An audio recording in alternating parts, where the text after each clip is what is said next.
All right. Have you got my PowerPoint Yep. up and running? All right. First of all, content. I'm too scared to ask if people watched it because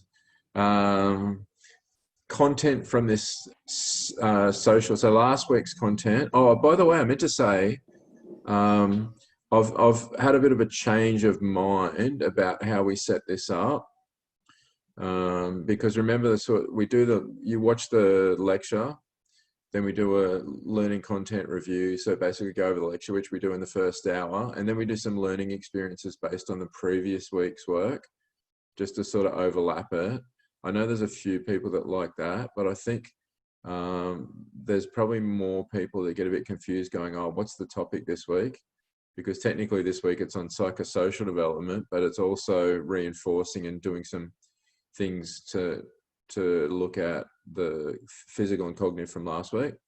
So I think what I'll do after the exam, so next week, remember, there's no new content, it's just exam preparation. So we're going to go over an exam together and do it as a bit of a practice the morning before. So this is hopefully you studied up, and then hopefully, you know, if you've studied up, we can come in Friday morning, do a practice exam, just see what you're getting right, see what you're getting wrong, just to give us some sort of strategies for later in the day when we do the exam.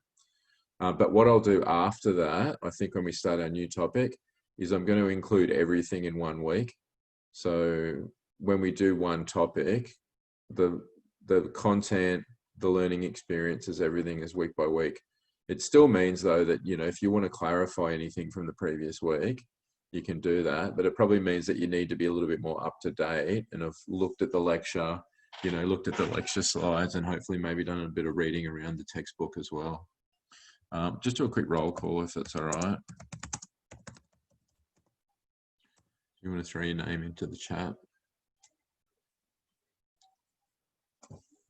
So first of all, did anyone learn anything interesting from looking at that psychosocial lecture?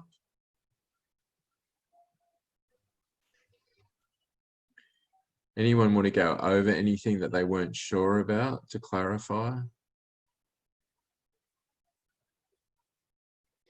I have to say the monkeys got to me a little bit.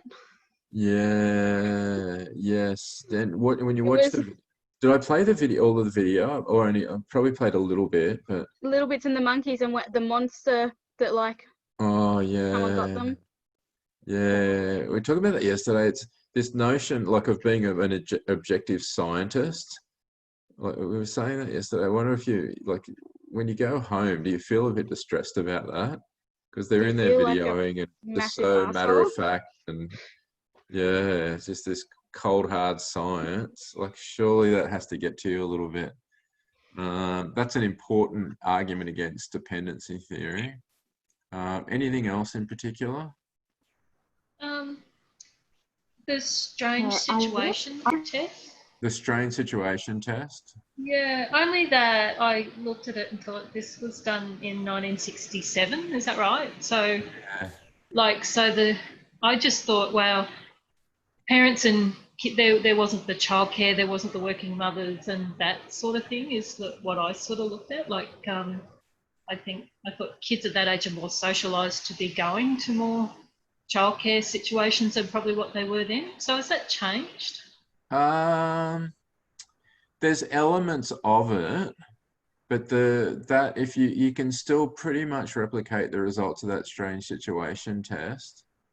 Yeah, but you're probably right. It is a little bit more complex now, particularly with kids. Like back then, the kids kids weren't going to daycare at 18 months of age and those sorts of things as well. So yeah.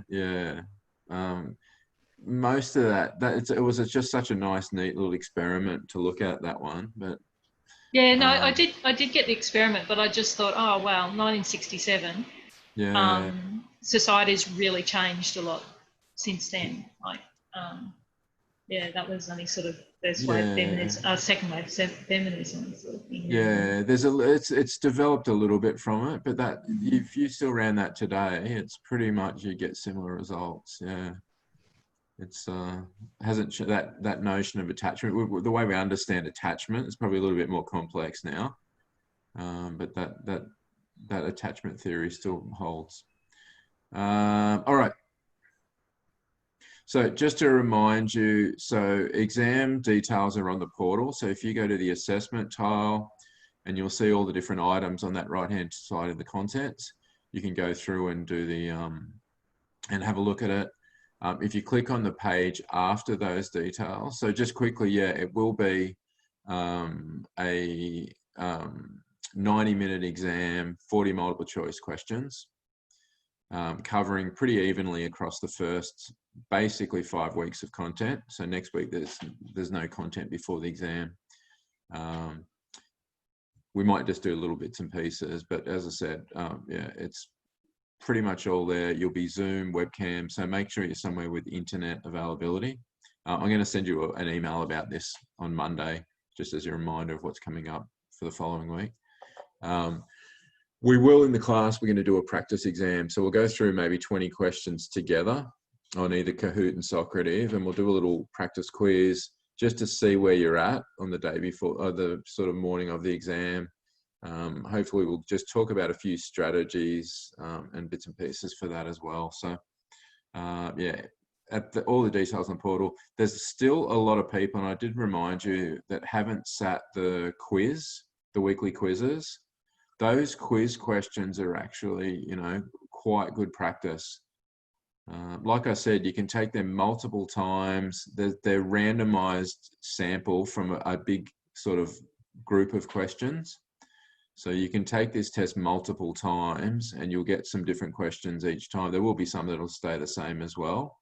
But there's questions in there that are really close, as I said. So a lot of people haven't looked at that yet. A few people asked yesterday and said, oh, I was a bit worried about that because I didn't know whether that counted for my marks or anything like that.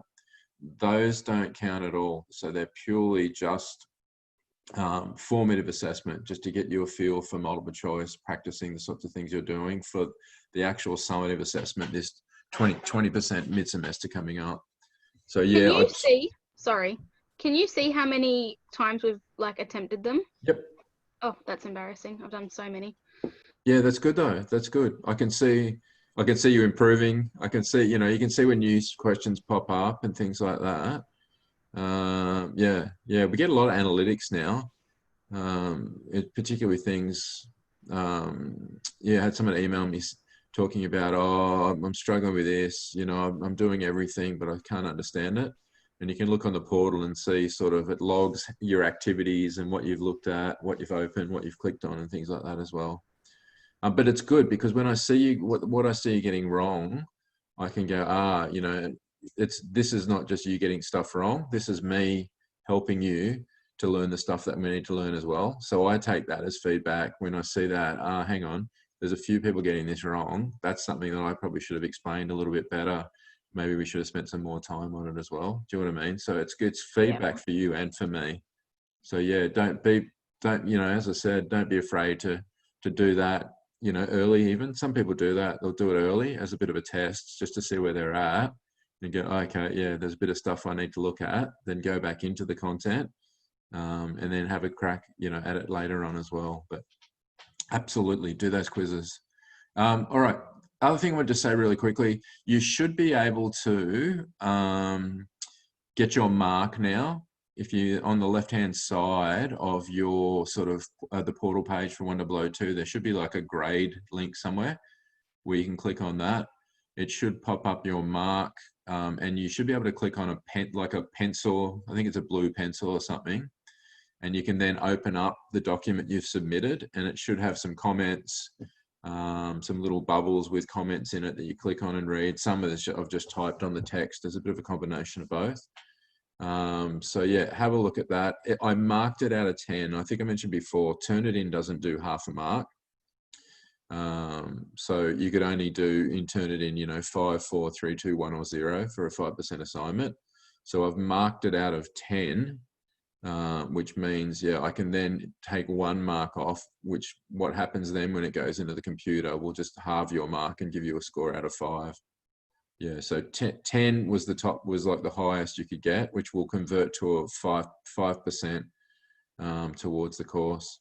If you got a 9, it'd be 4.5%, et cetera, et cetera. Just quickly, I'm going to mention some things. And the main reason I'm mentioning these is more to help you with the 30% assignment. The idea of this, like I said, was to give me a bit of feedback on where you're at so we can kind of scaffold the learning up. And today I will spend a little bit of time just introducing the assignment. I do have a link, so if anyone's looking for something to do for the weekend, I have you covered for about 15 minutes.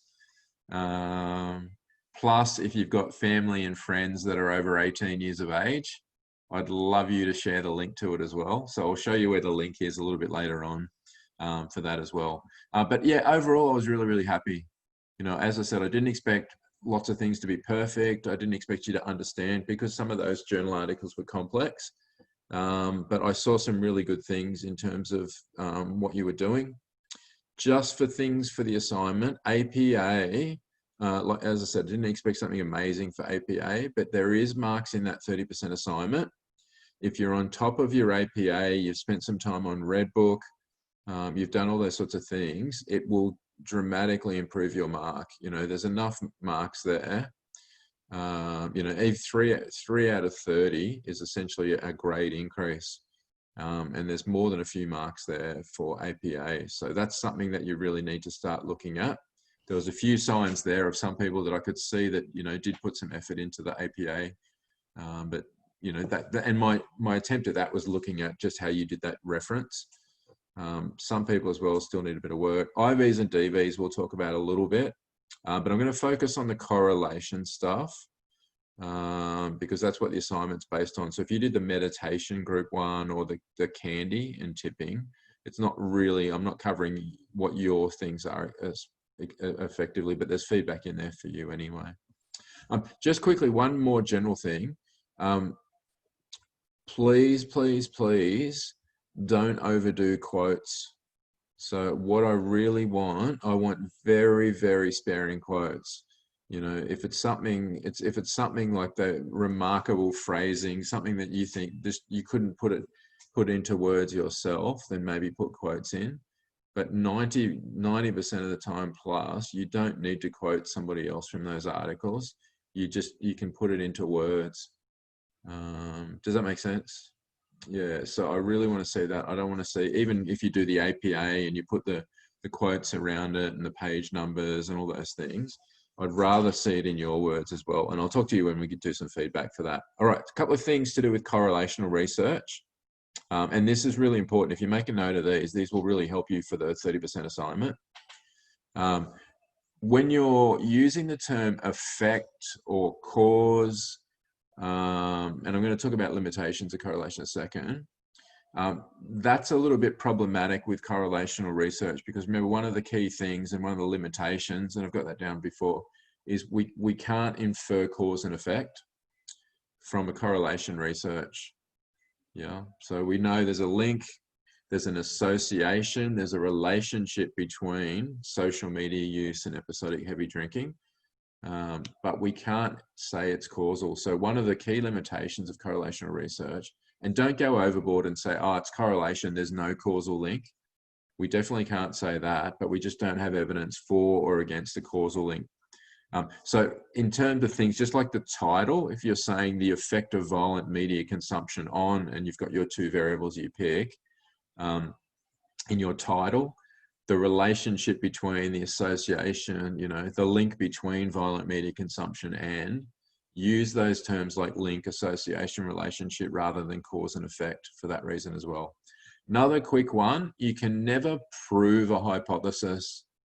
There's always some uncertainty in statistics. This is the most important part of statistics. If we don't measure the entire population, there's always a little bit of doubt about our results. So we always, when we talk about the results, they support the hypothesis, they're in line with the hypothesis, but we never say the hypotheses were proved. That's an important one because we're going to be testing a couple of hypotheses in our assignment as well. So that's an important one. Limitations, as I said, yeah, cause and effect. Note these, if you talk about these in your 30% assignment, you're pretty much done and dusted. Like as we said, yeah, so because it's cause and effect, we can't really determine if a relationship is causal without further thing, and maybe suggest further research to look at, you know, the causal relationships. One of the key things with a lot of surveys like ours, it's self-report data. So if participants are required to fill out a survey themselves, there's a potential for self-report bias. And again, we don't say the results are biased because people filled it out. We just note that they could potentially have some bias in there, if that makes sense. And one of the other key ones too is, and this was to some of those ones we looked at, is generalizability, generalization. If it's a particular sample, you know, so some of the studies, the candy one was on restaurants in New York and New Jersey. The drinking one was on Norwegian students. You know, lots of stuff like ours is done mainly on first-year psychology students. So we have to say that because it was based on, you know, psychology students and their friends, Norwegian students, restaurants only in New York, that potentially there may be, you know, it may not generalize to a broader population. And that's probably something that we do in future research, is test it on a broader population. Does that make sense? Yeah, if you make a note of those limitations and remember those when it comes to the 30% assignment. What you don't usually do, and it was okay to do this in this one, is just name things and go, oh, it's sample size, there was this, there was that. If you're mentioning a limitation, you mention it, you need to say how that may have influenced the results, and also hopefully what we could do in future to address some of those limitations. Does that make sense? Rather than saying the limitations were, it was a small sample, it was based on Norwegian students. Yeah, expand on what that is, how it affects our results. But as I said, marks are up. Have a look at the feedback. I can spend more time on it, I can clarify with it, but it's going to help me a little bit, as we said, as we go through on this 30% assignment. And I will talk about the 30% assignment as the last thing before we go. Obviously, the priority is our 20% exam next week. But there's not usually a huge amount of variability in the marks on that. Where the variability comes in this 30% assignment. So if, you know, if you're going to get a really good grade, or if you maybe even pass, or hopefully not, but fail this course, it's the 30% assignment that seems to be the big separator for all those sorts of things, of people going, failing, going, passing, doing really well. So we will spend a bit of time on that. All right, developmental psychology stuff, as we said. So we talked about, yeah, changes in our psychology, our thoughts, feeling, behaviors over time. We did the physical and the cognitive.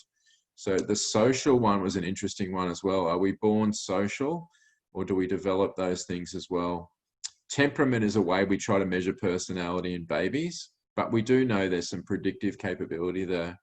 So yeah, and in fact, it goes back even a step. Sometimes active babies in the womb tend to be active, you know, at 3 or 4 years of age, and that tends to predict those sorts of behaviors later in life as well. That's our nature-nurture debate stuff as well. I probably won't ask you about identifying temperament or anything like that, but if you watch that, you can have a look at it anyway.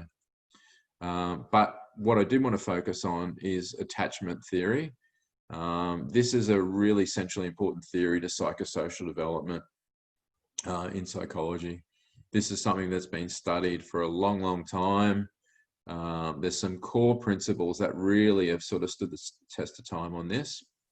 So I'm going to talk about a few of these things. So yeah, when we talk about attachment, our conceptualization has changed a bit. And I talked about in the lecture, I think everything used to be mother focused. So dads were kind of irrelevant to research. You know, dads had no influence on how kids turned out. So that's probably one of the biggest changes, particularly in the last 15 to 20 years. Now, you know, it's about, it's primary caregivers, you know, and it's not necessarily mothers, although usually for feeding and things like that, that's where some of the initial bonds come in as well. But yeah, it could be any primary caregiver for it. So this notion of attachment, what is attachment? As we said in the definition, it's a sense of, you know, being close to somebody, to feel safe. A measure of whether attachment is there or not is, if they're not there, do you actually have some psychological discomfort, which we call separation anxiety. So yeah, separation anxiety, not feeling, you know, good about our attachment figure not being there is a sign of, obviously, of having an attachment, which should make sense, right? Yeah. If you just don't think about it, if you're in a relationship and that person's not with you at that time, you don't even think about them, have no interest, don't miss them, then maybe it's not as strong a relationship as you think. All right, so yeah, how does this bond develop? Here's one of the key things that we talk about, is this notion of how do we attach? Usually it's about how responsive the primary caregiver is to the child. But the other really, really important thing is not just about being responsive to their needs. So yeah, feeding them when they're hungry, giving them cuddles when they need it. The key thing too is about consistency of responses as well. Anyone sort of done anything to do with parenting, consistency is one of the things that all the psychologists will bang on about, no matter what age the parenting is as well. All right, so we're going to get some theories on attachment, some exam questions on theories of attachment. So this is a bit of a historic one. So dependency theory was kind of the first one that came along. Why do we have this bond, this attachment, all those things we just talked about before? This is a really nice, romantic, sweet notion, dependency theory. It says basically, well, mum's a food source. I like food, so I guess I like mum. So it's attached purely because the infants become attached to caregivers purely because they're satisfying their basic physiological needs, and most likely food. That's exciting, right? So make sure you tell new mothers that. Unfortunately, there's not enough evidence for this. Unfortunately, I should say, not unfortunately. So dependency theory we throw out now. But this was the original way we looked at it. And again, the interesting thing about that is that the Freudians, the psychodynamics and behaviorists both agreed for different reasons. Psychodynamic is all about oral gratification. Behavior was purely about what we call classical conditioning. The Pavlov's dog stuff, we're going to come along a little bit later. Yeah.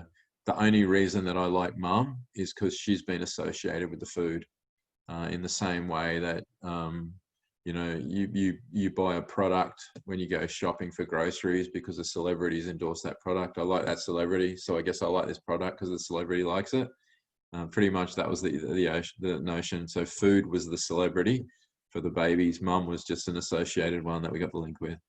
All right, so yeah, so that was the key to dependency theory, but there's evidence, pretty strong evidence against it. Two key important ones that you'll need to know about. The first one is Konrad Lorenz with his geese. Did anyone remember what the term was that he talked about?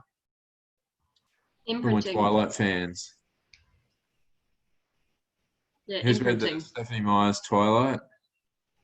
Unfortunately. Jacob and Renesmee.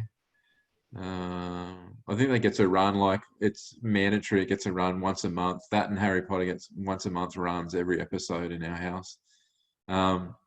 Yeah, so here was the key thing. Oh yes, it's all about dependency theory, physiological needs. Lorenz took the mother away. These hatchlings came out, and lo and behold, they followed him as though he was the mother. So yeah, his big thing, imprinting in this notion of there seems to be some genetic hardwiring, some built-in mechanism just to bond to the first person you see, which obviously would be normally your mother. Yeah, for all protection, nourishment, all the other things as well. So imprinting was definitely a strong case against dependency theory. Yeah. Did I talk about him being a Nazi sympathizer? Yeah, it's funny, some of those things, like I said before, people think they're doing the right thing. He looks so happy with his geese, though. He just he looks like so happy with jolly them, old right? man. Yeah. Well, as I said, we're good at rationalizing, right? No, everyone thinks they're doing the right thing at the time, even though, as it turns out, when they look back on it, as horrific and horrible and things like that. All right, here's another one to know. And again, another argument against dependency theory was Harry Harlow's monkeys. So the key thing for the monkeys was he said, okay, if dependency theory is right, and this is terrible, right? They got 8 monkeys separated at birth. 4 had a choice between a wire mother with a bottle of cloth or a wire mother without. The other 4 had a choice. Again, the same thing. So basically, dependency theory is right. Where would the monkey want to spend time? On the It's Where the wire. milk is. wherever the milk is, wherever the food is, right? So yeah, so dependency theory would argue that, well, monkey would prefer if if the food was on the cloth, or the wire if it was on it. What did they find from that study? They all preferred the cloth.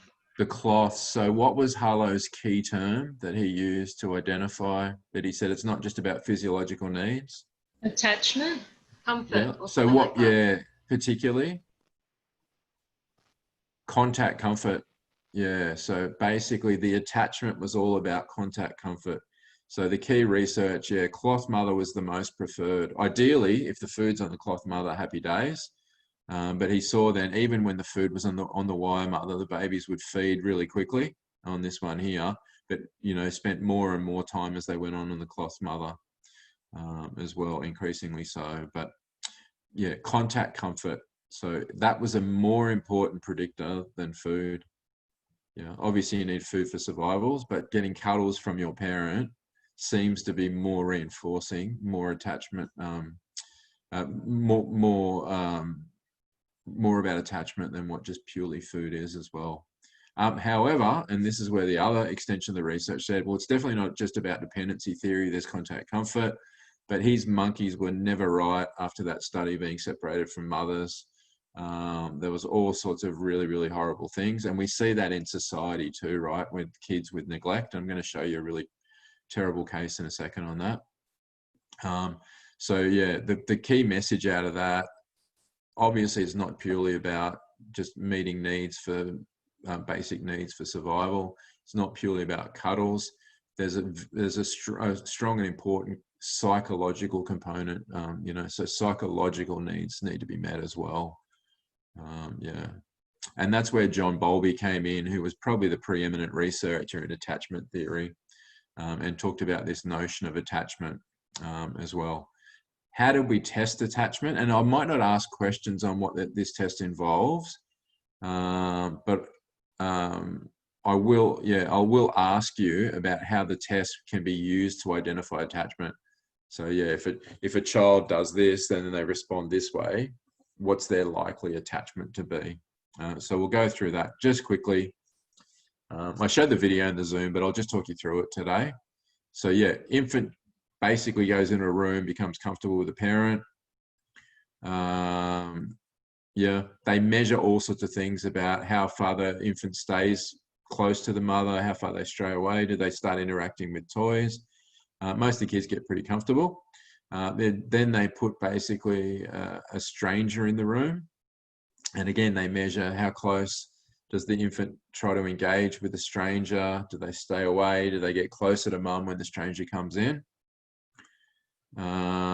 Then we have this separation. So the mum comes out and we look at it. What happens? From the video, do the babies get distressed when mum leaves? Yes. Is that a bad thing? No. No, that's actually a healthy sign, unless it's severe, like if it's absolutely inconsolable distress, then maybe that's an indication of a potential issue with attachment. But obviously it's natural to get upset, but it's the reunion that they call in the test that's a really important marker when they come in. So yeah, sorry. What happens when the mum comes back in? Does the baby go back to mum? Does it settle down? That's a really important thing on that reunion. I'll talk about the predictors in a sec off that. Yeah, then as I said, we'll go through some of the other ones as well. All right, so yeah, basically Ainsworth came up with some theories. And again, you don't have to know B's or A's or C's or anything like that, but you do need to know secure attachment, which is the secure attachment, and 2 types of insecure attachment. Anyone know what they were?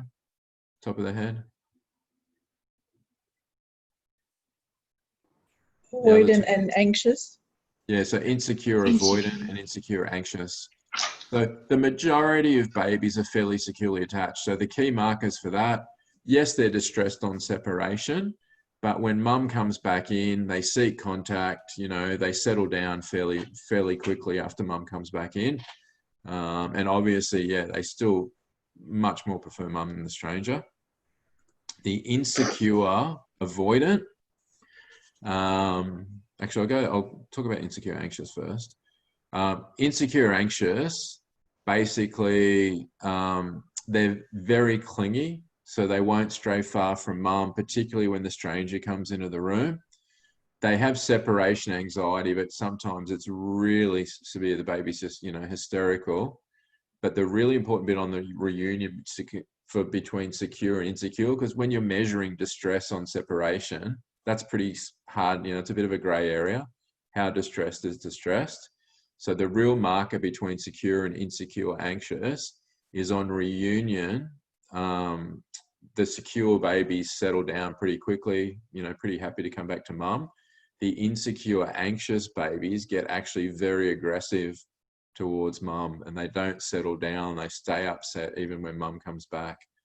And it's that sort of, yeah, you know, why did you leave me? So they, you know, they've basically kind of held a grudge, if you like, to learn it conceptually. Yeah. Does that make sense? So that was the key thing on reunion. Whereas the insecure avoidant, basically the key marker was just there wasn't really separation anxiety. So when mum left the room, yeah, so what? And when mum came back in, they didn't sort of go straight back over to mum or anything like that.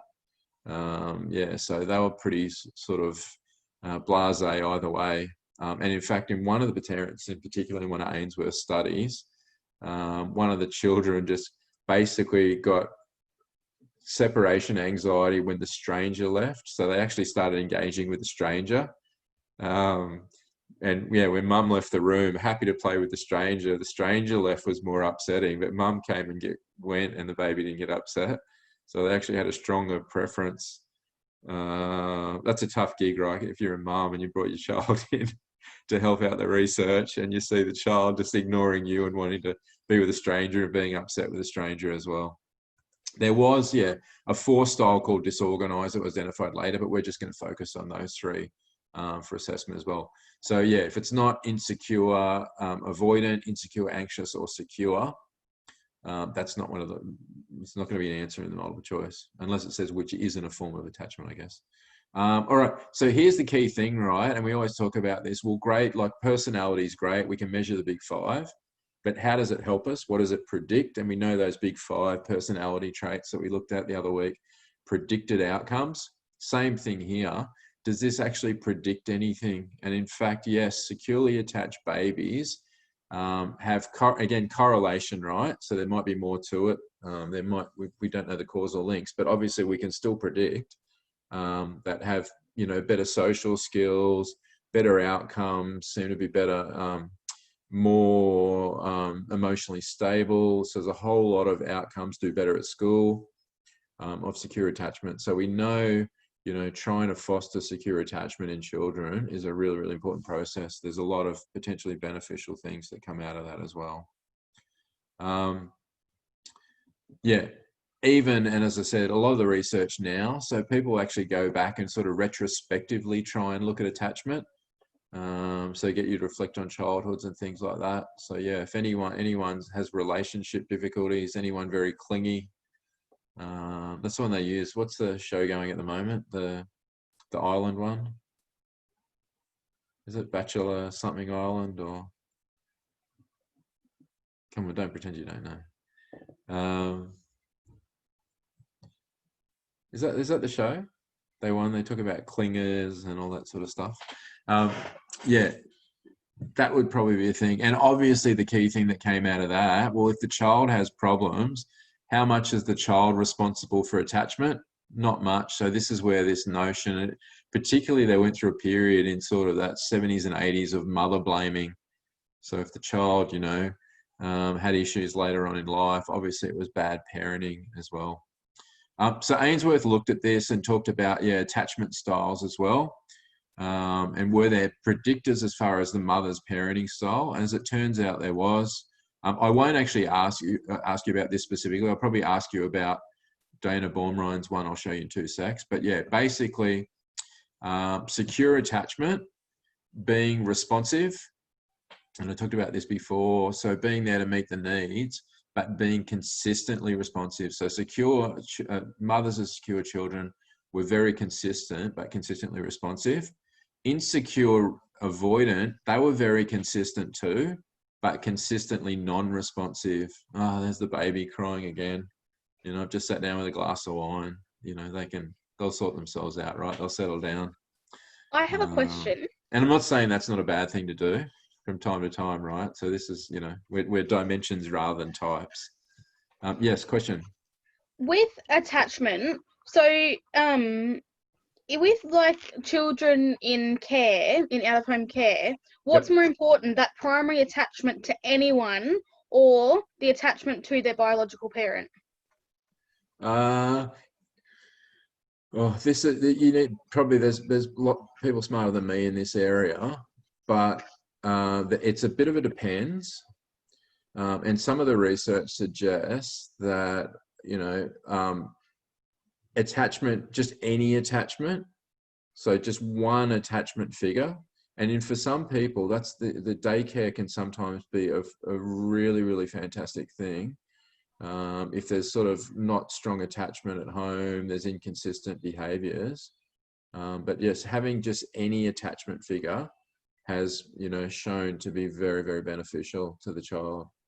Yeah, so the answer to that, well, I guess biological parents view with the kids, you'd like them to have a secure attachment. But yeah, childcare workers sometimes can play a really, really important role in the outcome for that child by giving them just that sense of attachment, someone they can trust, someone that cares about them as well. Yeah, so as long as it's somebody, I guess, is the answer to your question. Yeah. It doesn't really matter as much, although obviously, as I said, you probably want it to be biological parents if you like as well. Yeah. So yeah, secure, consistent but consistently responsive. Insecure avoidant, consistent but consistently non-responsive. Insecure anxious, the key thing is inconsistent. So sometimes very, very sensitive to their needs, other times ignore them. It's the inconsistency that led to that insecure anxious behavior. Yeah, that clingy behavior, really extreme separation anxiety. Yeah. Does that make sense? All right, Bornrein did that and basically then looked at these different parenting styles as well. You won't need to know this one actually. It's Makerby and Martin who did obviously fourth quadrant, but there's basically on that notion of, I'll come through to this one. It's a bit, responsiveness, yeah, were they there to meet the needs, and demandingness and consistency is a little bit about that as well. But demandingness are about, yeah, there are rules, there's consequences, there's limits. Responsiveness is, yeah, are you there to the child? So obviously from that, there was 4 different types. 4 different types of sort of parenting styles according to Makerby and Martin. So this is one I'll ask you a question on. There's 4 multiple choice options in exam, right? 4 quadrants. So that's the sort of thing I might say. So if responsiveness is high and demandingness is high, that would be associated with the, sorry, probably go back to the other one, to the where are we? To the authoritative parent. And again, this is probably a tricky one, the difference between authoritative and authoritarian. So authoritative is the good one, authoritarian's the bad one. So yeah, so high responsiveness, high demandingness is authoritative. Low responsiveness, but high demandingness is authoritarian. So yeah, the authoritarian parent, it's my way or the highway. Why? Because I said so. Yeah. If it's the authoritative, well, no, there is rules. You have to do this. You've got to do your homework, but you know, I'll help you do it. I'll help, what do you want to start at? So there's some give and take. There's some, you know, in terms of the boundaries and things like that. So the child gets a bit more of a sense of empowerment in the relationship, although obviously, you know, there's still parent-child relationship.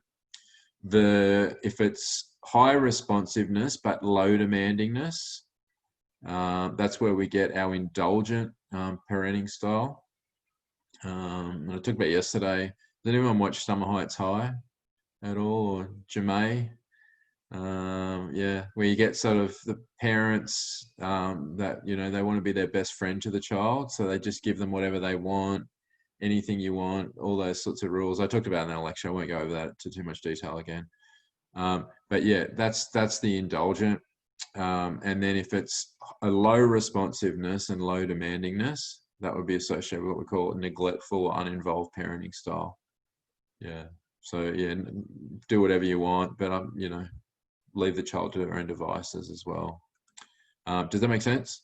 So know those 4 quadrants based on high or low responsiveness and high or low demandingness. It's pretty straightforward, as I said, once you get the hang of that, particularly obviously if you've got notes for this, pretty straightforward as well. So yeah, that's the important one. I think I joked in the lecture about where I fell on this quadrant. Yeah.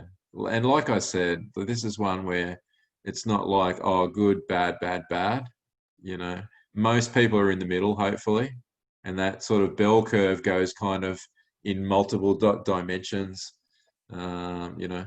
So rather than being a 2-dimensional bell curve, it's like kind of a big mound, like a big sort of anthill. You know, most of the people are somewhere in the middle, but hopefully people might be a little bit one side than the other.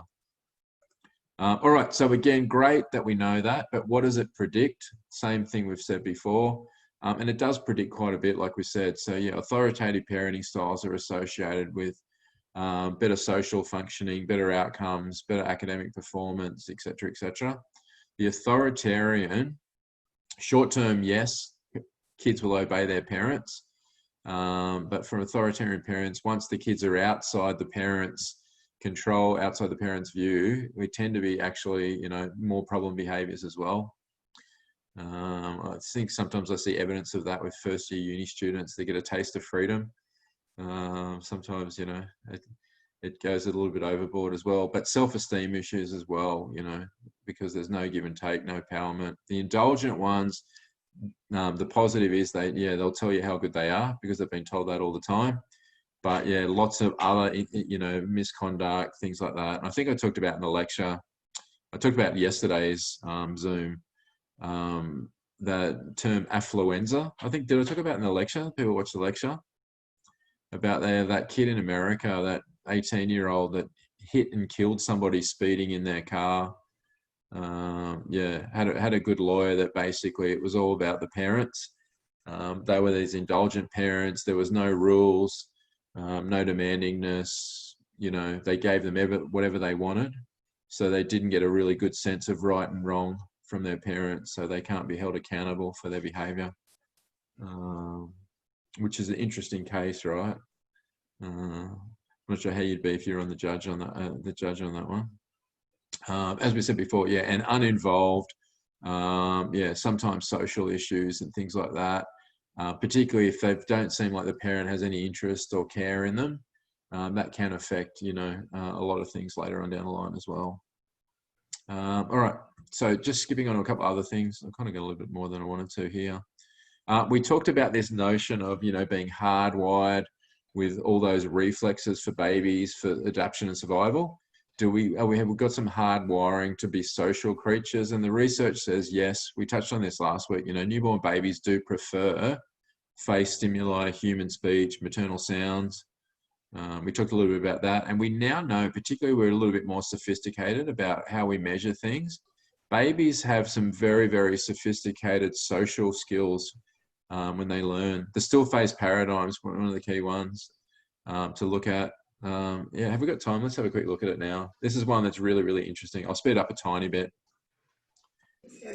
Babies this young are extremely responsive to. This baby starts pointing at different places in the world, and the mother's trying to engage her and play with her.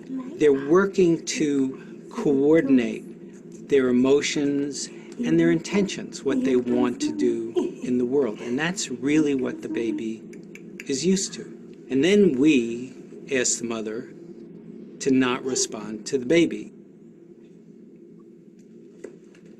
The baby very quickly picks up on this.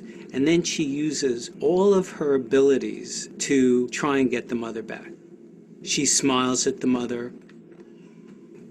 She points because she's used to the mother looking where she points. The baby puts both hands up in front of her and says, "What's happening here?" She makes that screechy sound at the mother, like, come on, why aren't we doing this? Even in this 2 minutes, when they don't get the normal reaction, they react with negative emotions, they turn away, they feel the stress of it, they actually may lose control of their posture because of the stress that they're experiencing. Okay. I'm here. And what are you doing? Oh, yes. Oh, what a big girl. Yeah, it's an interesting one. I like that one. Obviously a securely attached baby, right? It's sort of a mini strange situation test, except not leaving the room. But it showed us, you know, there's so much social learning and interaction. You think, oh, it's only when kids start talking and using language that they're learning a lot of those social skills, but there's a huge amount that goes on non-verbally as well. Lots and lots of stuff to do with that. I want to get onto the other stuff just really quickly. Helping behavior is something that's important. This sense of self is really, really important. So getting this notion of, and again, it ties in with egocentrism, that I'm a different person. My thoughts, my beliefs are different to somebody else. This is something, you know, kids, anyone got a pet that, like a dog or a cat that sort of gets angry at a mirror image of itself or something, looking in the mirror? Dogs, cats never ever develop a sense of self. Kids don't have it initially as well. So young kids, if you watch this video, I won't play it now, but this cute little kid says, "Hey," to the kid in the mirror. That's something that we have to develop. We're not born with that. And only a small number, there's only about 8 species in the world that actually have self-recognition. And it's mainly the great apes, like us, bonobos, orangutans, gorillas. Monkeys don't have it, so it's got to be one of the apes. Dolphins and elephants do, and magpies are the only species of bird that actually, they have a sense of self. They pass this mirror recognition test as well. All right, I want to get on this briefly before we have a break. Theory of mind is something I will ask on an exam question. This is a really, really important bit, this notion of, this notion of, I've got my own mind, I've got understanding that what I see and think in the world is different to others. So it ties in with some of the cognitive stuff we did last week. So know how to identify if theory of mind is developed by one of the tests that I'm going to show you in a sec. So that's important to know. Or so in other words, it might say, if a child responds this way or this way when they're asked this as part of a test, would they have theory of mind or not? Or it might say the child does or does not have theory of mind. How would they respond to one of these questions, if that makes sense? So yeah, know how to identify if theory of mind is developed by one of the tests, but also know how a child would respond if they did or didn't have a theory of mind as well. So just to go through a couple, the videos are really cute. Come back and watch these. This, what's called the 3 mountains task, is one of the nice simple ones. Basically, this is the child we're testing on the right. Ask the child what they see, and obviously they see that pink house and the 3 mountains. Ask that child what her dolly would see. What would you say if I asked you what would the doll see from where they were looking? 3 mountains and no house. Yeah, and again, so if the child says Dolly would see the 3 mountains, then you'd know that they'd have passed that theory of mind test. If they said the Dolly would see the pink house, then they wouldn't, because obviously their representation of the world, they don't understand that other people would have different perceptions, different knowledge, different perspectives than them as well. Yeah, I've got some cute, the kids are really cute in that one. Same sort of thing. Actually, I'll skip to the other one. I'll show you this one as well on the video. I'll play this, speed it up. But let me show you. I filled it full of candles. All right, now I close it up again. There's a crayon box full of candles. While you and I have been having this conversation, Snoopy has been down here asleep. Doesn't know what we've talked about. But let's bring him into the conversation. Now I have another question for you. What do you think Snoopy will say if I ask him what's in this box? Crayons, obviously. What else could anybody possibly say? Well, watch this 3-year-old. What do you think is inside this box? Okay, let's open it up and see. Candles. Now, you can ask the child what appears to be a very simple question about that. What did you think was inside the box when you first saw it? They say, oh, I always thought that there were candles in this box. Then you can ask them about someone else. So you can ask them about Snoopy. Snoopy's been sitting here. He hasn't seen this box. He's never seen us open it up. What does Snoopy think is inside this box? Candles. Children say the same thing. Snoopy will think there are candles inside of this box. And what that indicates is that the children's view of how minds work is very, very different from the view that you and I would have. Yes. Did you see it?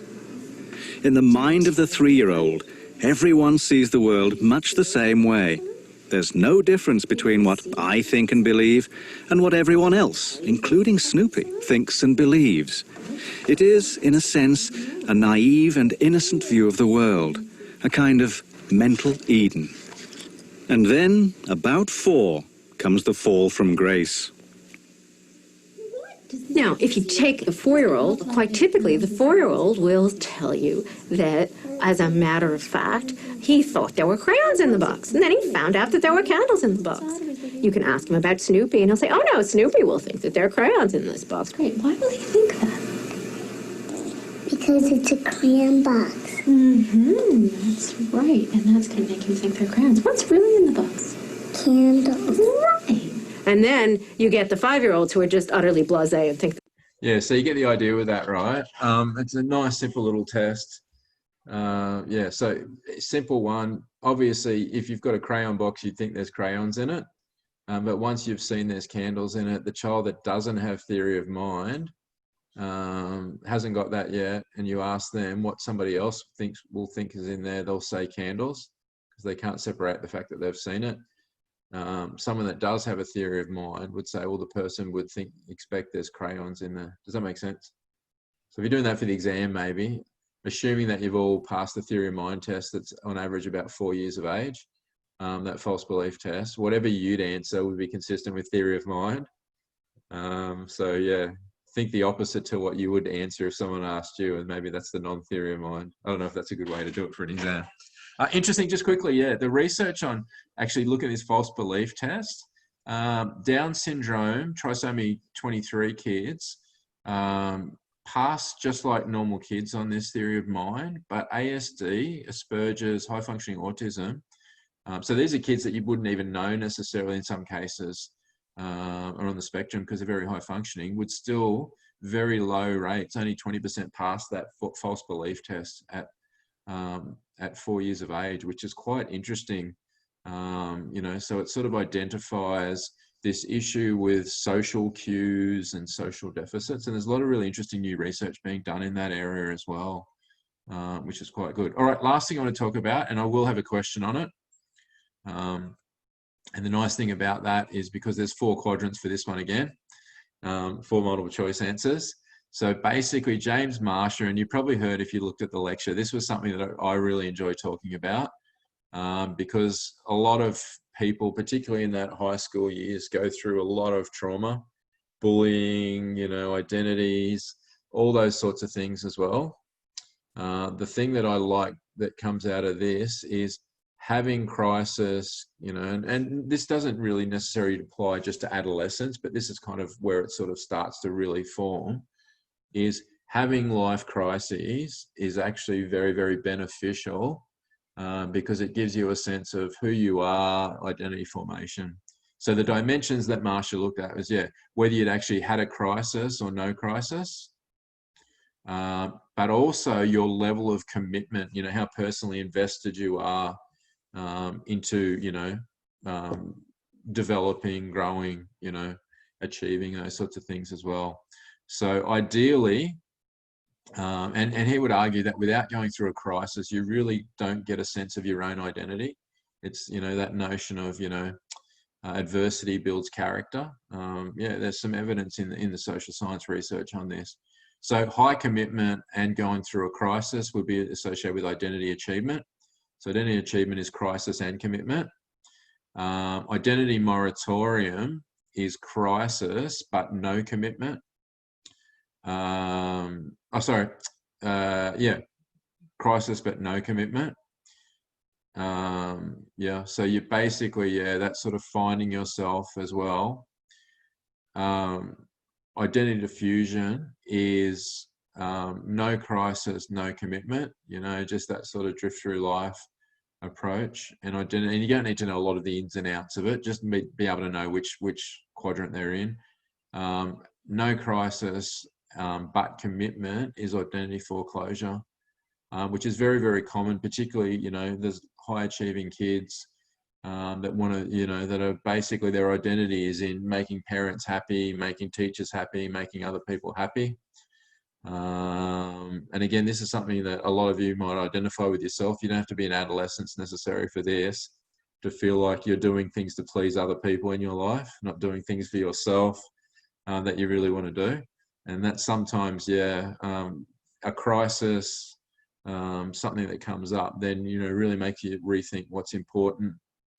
And unfortunately, it's one of those ones that used to, when I was sitting where you were studying, we did some stuff, and I've had a lot of experience personally with cancer and things like that, and family members, and people talking about saying, oh, this cancer was actually, I wouldn't change it. It was like a gift to me. Even people that had terminal cancer, just saying it really made me realize what's important in life, what I should be focusing on rather than what I used to focus on before I was unwell. Sometimes it's maybe a death in the family that suddenly makes you take stock of your life. You know, what am I actually doing? You know, what's really important to me? What do I value? Who am I as a person as well? But it's a really nice little quadrant model. There's lots of stuff on that I don't really have. I'd love to talk about, but I probably don't have the time to at the moment. Good news is I'm not going to ask you about Erikson's psychosocial stages, but Erikson's was basically probably the most famous one. And if you're in education, all the other developmental stuff, you do lots and lots of stuff on this. If you want to read about this, it's important. You know, about midlife crises or all those sorts of things that happen. Intimacy versus isolation for a lot of you as young adults. You know, am I going to find that person to love? You know, am I going to live my life alone? All those sorts of things as well. Yeah, get the idea with that. Did I put my parenting guru in the video? I forgot to check. Did I leave? I think I left that in. My role model when it comes to parenting at the end.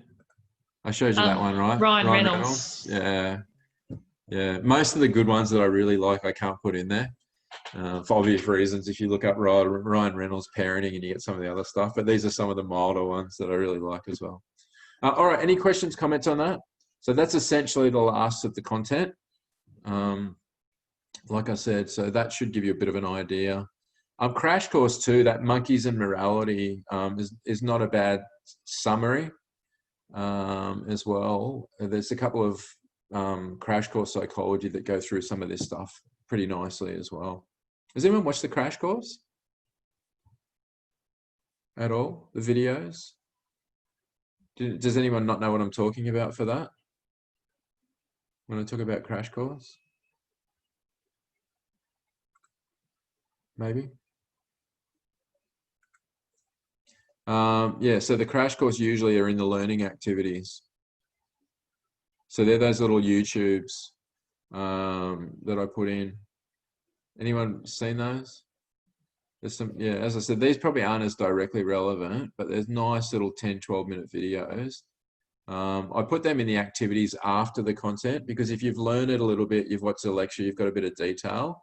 When you watch that, you can go, it sort of sums up and go, oh yeah, I get that. And then you might know, hopefully you know a little bit more than what they're showing in these YouTubes as well. But they're not a bad little way, particularly if you're struggling to get your head around some of the concepts and the content for this one as well. Yeah, if anyone hasn't had a look at it. All right, let's take a quick break.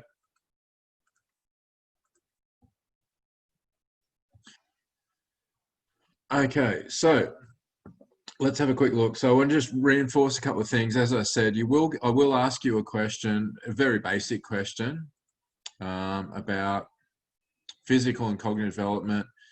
Jeannie Wiley, as I said, so some of the reasons we do know some things about this notion of attachment, and again, so it overlaps with this week's content as well as last week's content. Most of the focus of this one was on language development and that notion of that critical period. Does anyone remember what that was?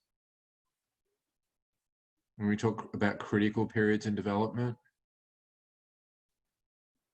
Is it to 5 years? Yeah. So what's that mean? Yeah, so we seem to have this hard wiring, this built-in, and kids have different language processing capabilities that if we're exposed to that enriched environment, exposed to that language, we can develop it. But if we're not, then it leads to problems. Obviously, that's not something that you experiment on. You know what? Let's get a bunch of newborns. Let's randomly assign them, expose some to language and no language so we can scientifically sort of determine this cause and effect.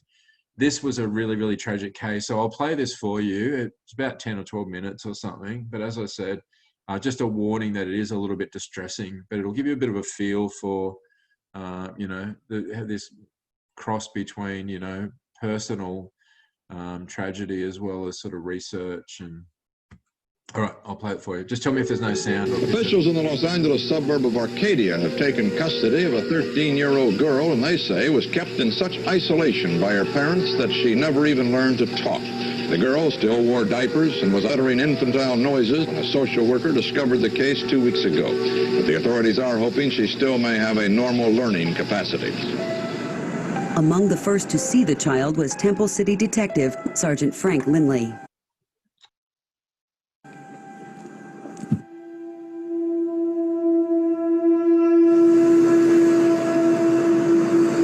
I already knew that the child was 13 and a half years old.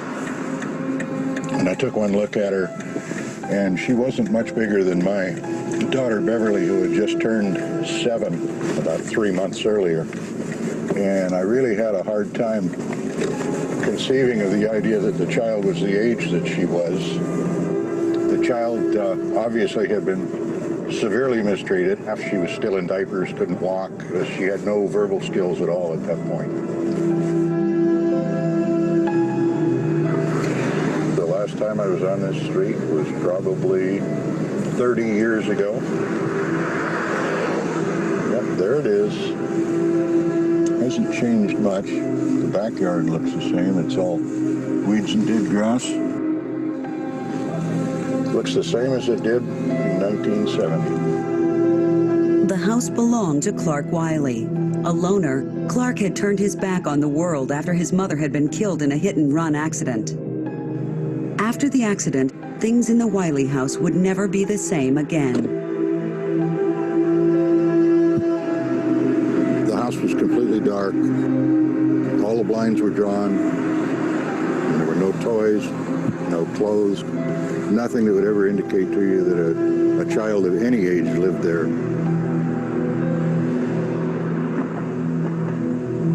The child's bedroom was back in this corner. That was the bedroom.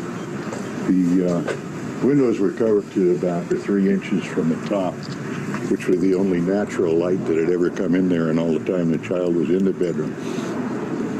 The entire furnishings of the bedroom consisted of a cage with a pull-down chicken wire lid and some type of piece of wire securing it when they closed it down. There was a potty chair with some kind of homemade strapping device. For 13 years, Jeannie had spent her nights locked in bed, her days strapped to a potty chair. During that time, Clark had ordered his son John and wife Irene never to talk to her. In her darkened room, she had led a life of near total isolation. Even close neighbors were completely unaware of her presence. We came home from work and the police was here and they came to question us. That's when we found out, what happened and, that they had a little girl. Nobody knew before. And when we found out what happened and how she was treated, I mean, everybody was shocked and just unbelievable. For their whole marriage, Clark had imposed his will on Irene. And blind with cataracts, she had been too scared to resist. But one day, something broke. While Clark was out buying groceries, she seized her chance and fled. It was the first glimpse the world would have of Clark and Irene's dark secret. I met Clark and Irene at Temple City Sheriff's Station. They were both under arrest at the time. When we interviewed Irene, she would make no mention of the family whatsoever, particularly the children. I attempted, along with my partner, to interview Clark. He refused to talk to us. He wouldn't say a word. He never even acknowledged that he understood what we were talking about. Mr. Wiley? Yes. Why did you keep your daughter in the room? Mr. Wiley has no comment. We haven't had time to discuss the charges. We haven't even seen them. Unable to face the truth, Clark took matters into his own hands. This morning, the authorities reported that 70-year-old Clark Wiley shot and killed himself just before he was to go to court and be arraigned for child abuse. After 13 years, Jeannie was at last free. And for scientists, she was just the case they had been waiting for. For 13 years, Jeannie had lived a life of complete isolation. Raised in a city bedroom, Jeannie was as much a feral child as if she had been brought up by wolves. At 13, she was the size of a 6-year-old. Worst of all, she had never been taught to speak. The question now, could she ever learn? Jeannie's case was so scientifically important that the government funded a team of scientists to help answer the many questions she posed. Two of the scientists who would become especially important to Jeannie were child psychologist James Kent and linguist Susan Curtis. Neither had ever encountered a case as extreme as Jeannie's.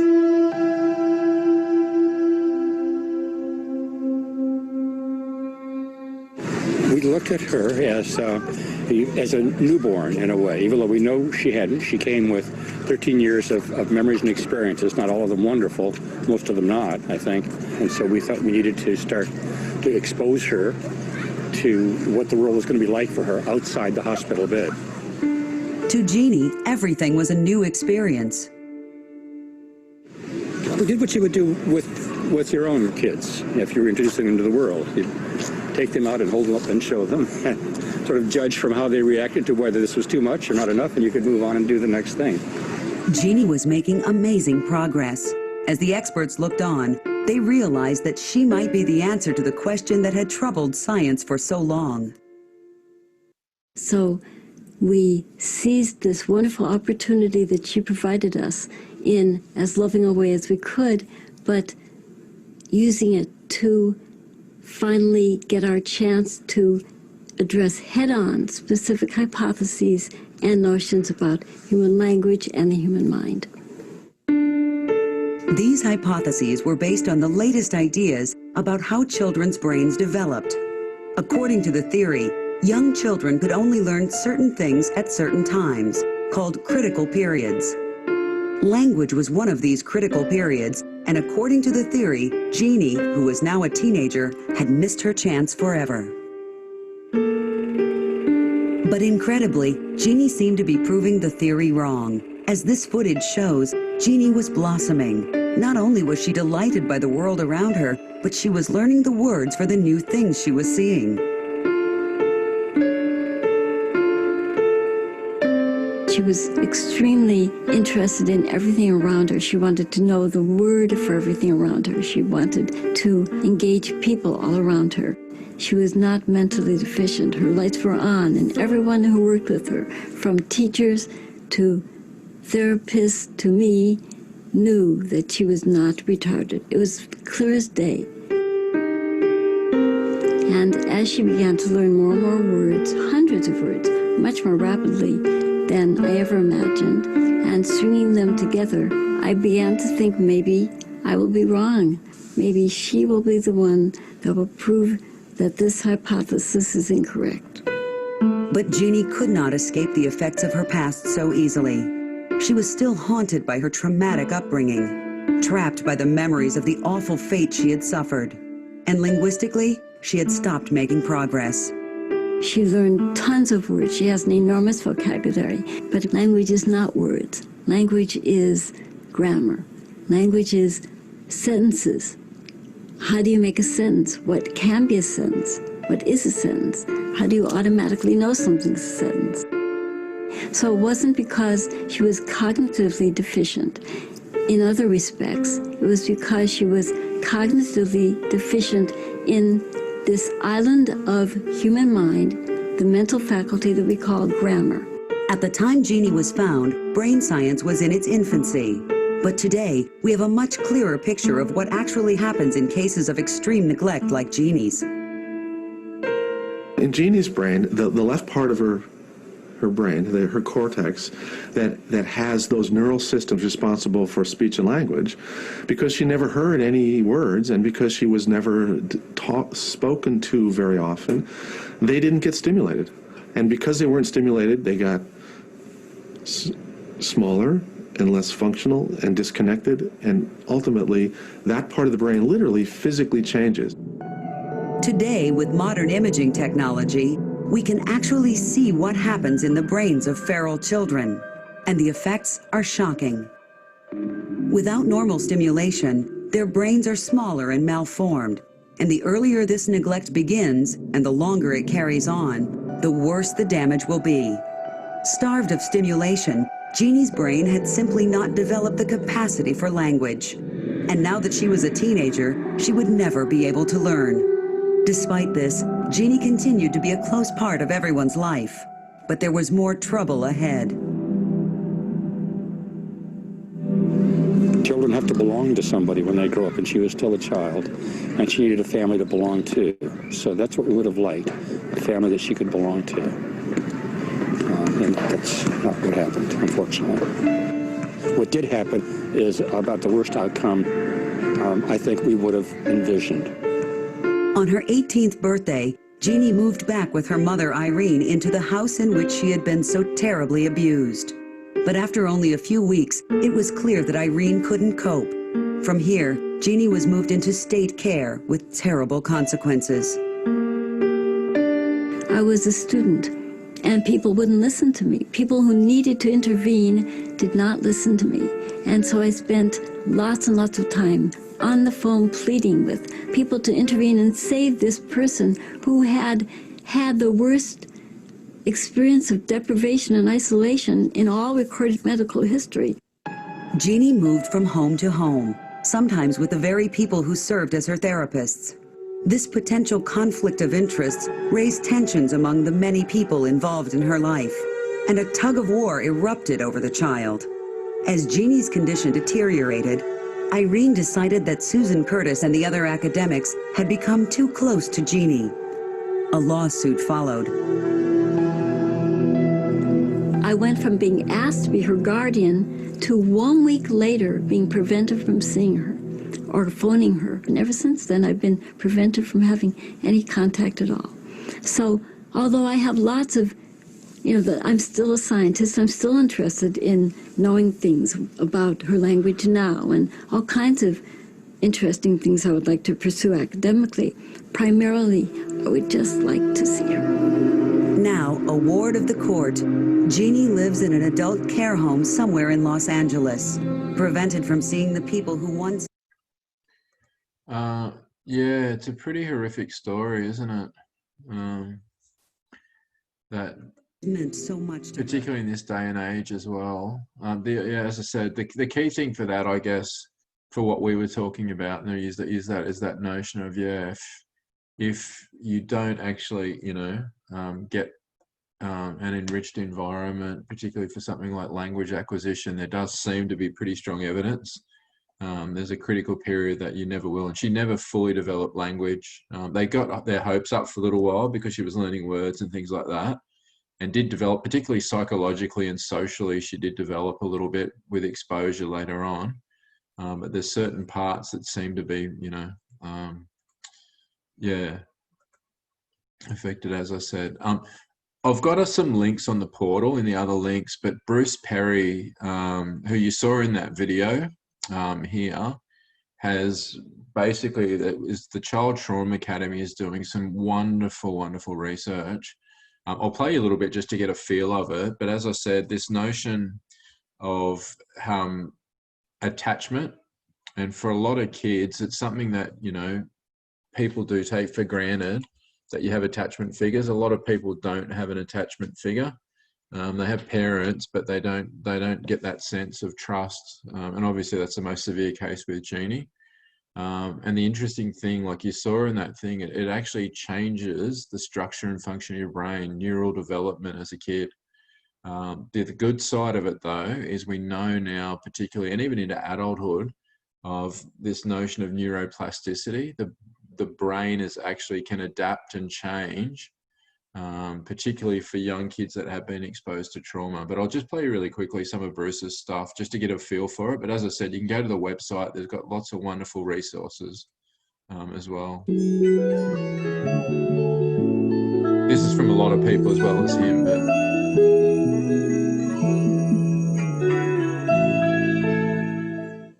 early childhood trauma changes the biology of the brain.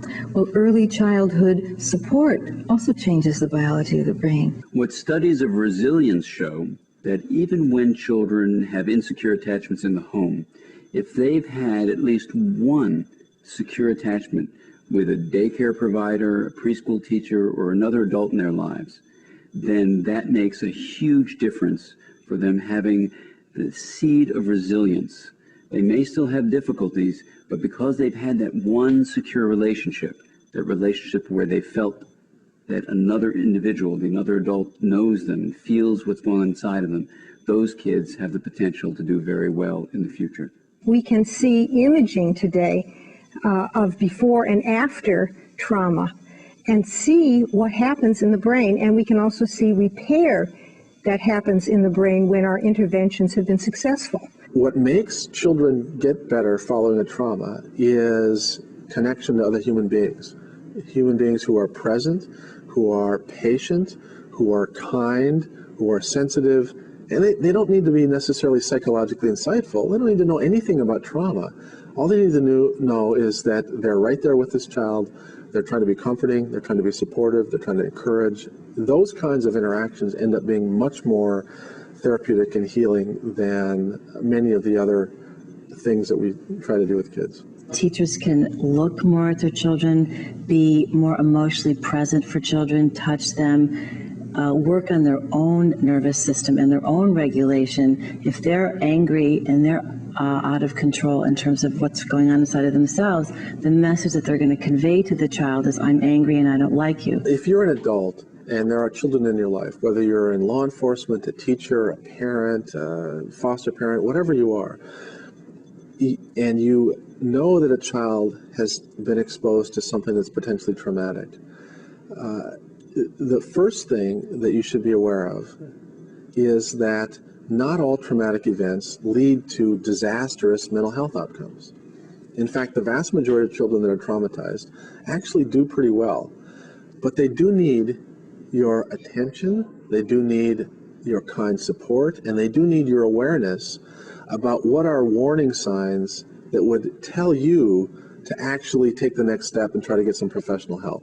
It's up to us. We can't wait for a they to do this spreading of the message that we can do something about it, that children, especially young children, have the most possibility for health and plasticity, for overcoming these early traumas if we as a community, a large community, support them. We have permission now to meet children's needs. We have permission now from neuroscience to give children what they need. And to me, that is so exciting. If there was one place I would like to start with individuals as well as our society trying to make a difference, to really stop the cross-generational passage of trauma and of insecure attachment, it would be for parents to start a process of self-understanding.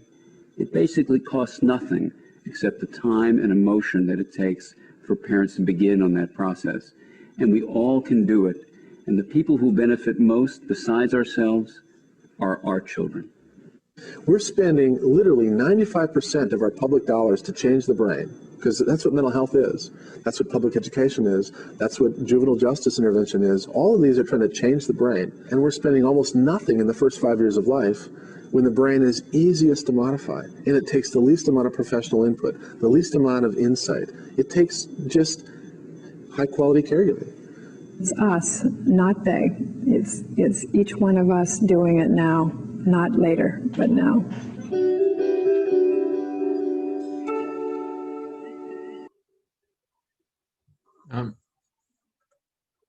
Any thoughts or comments on that?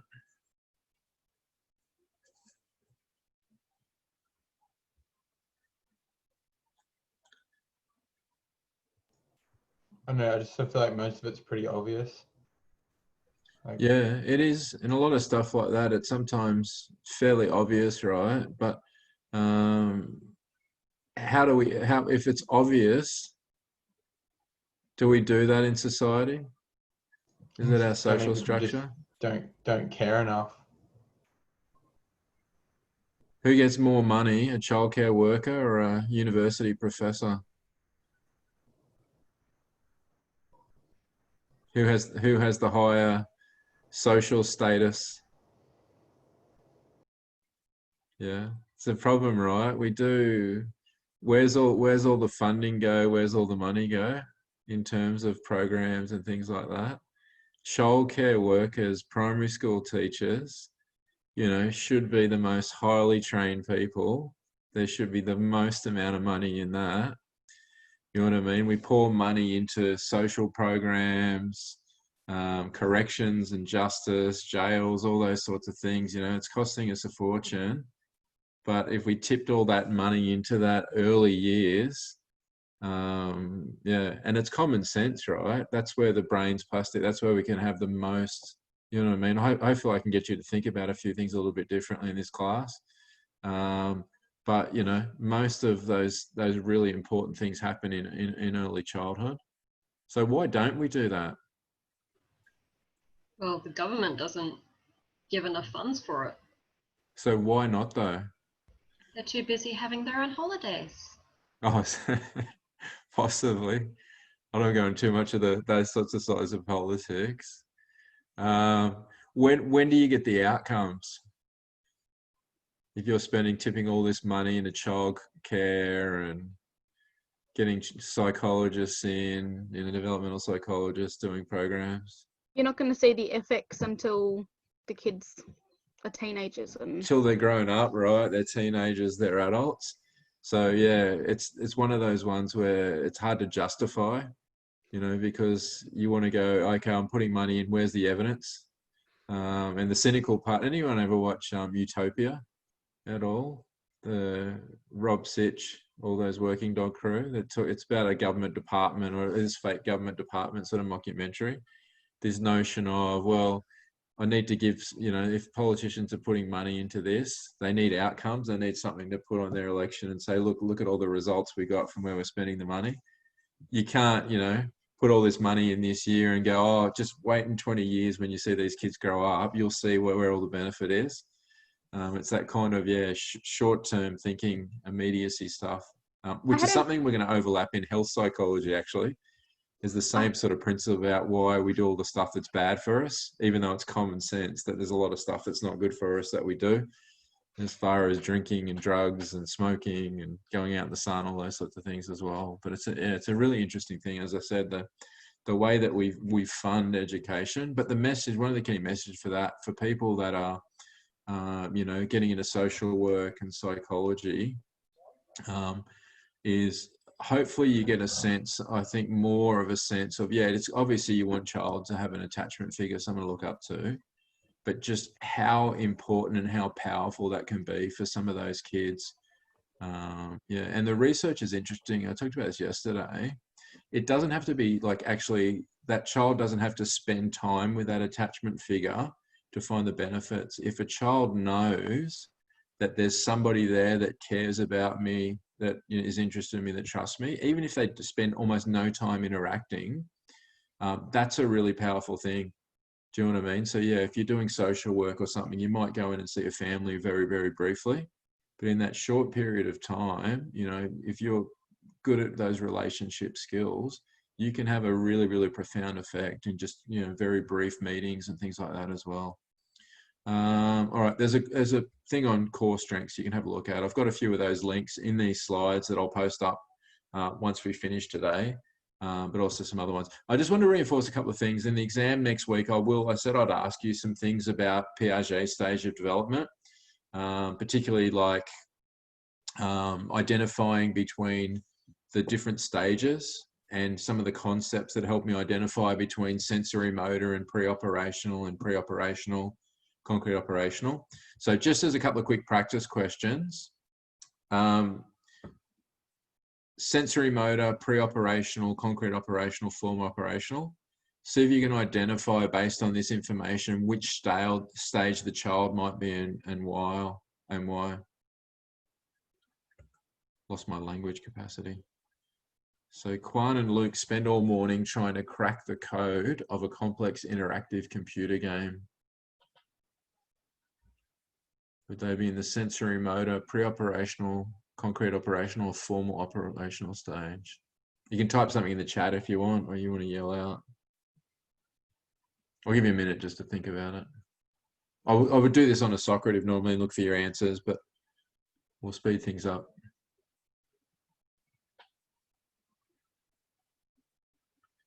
If you're trying to crack a code or something that's a... Is it concrete operational? Yeah, it could be. This and concrete and formal. It's a pretty grey area as far as distinction goes. So it could be complex. These are basic. There's some textbook ones I'm using here. I thought formal. What would separate the concrete and the formal?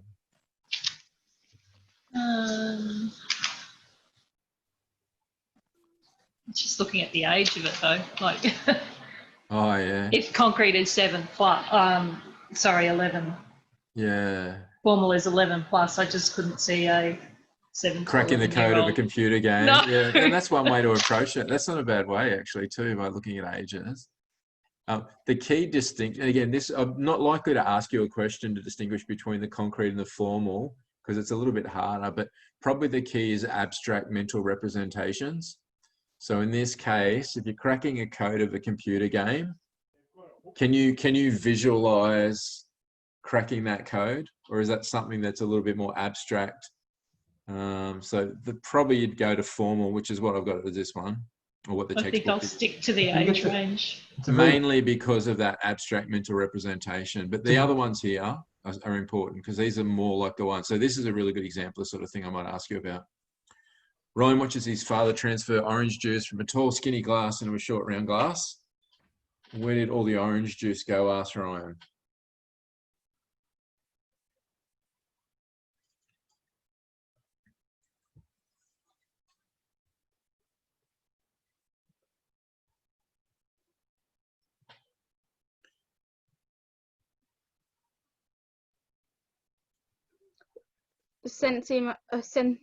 Where is it?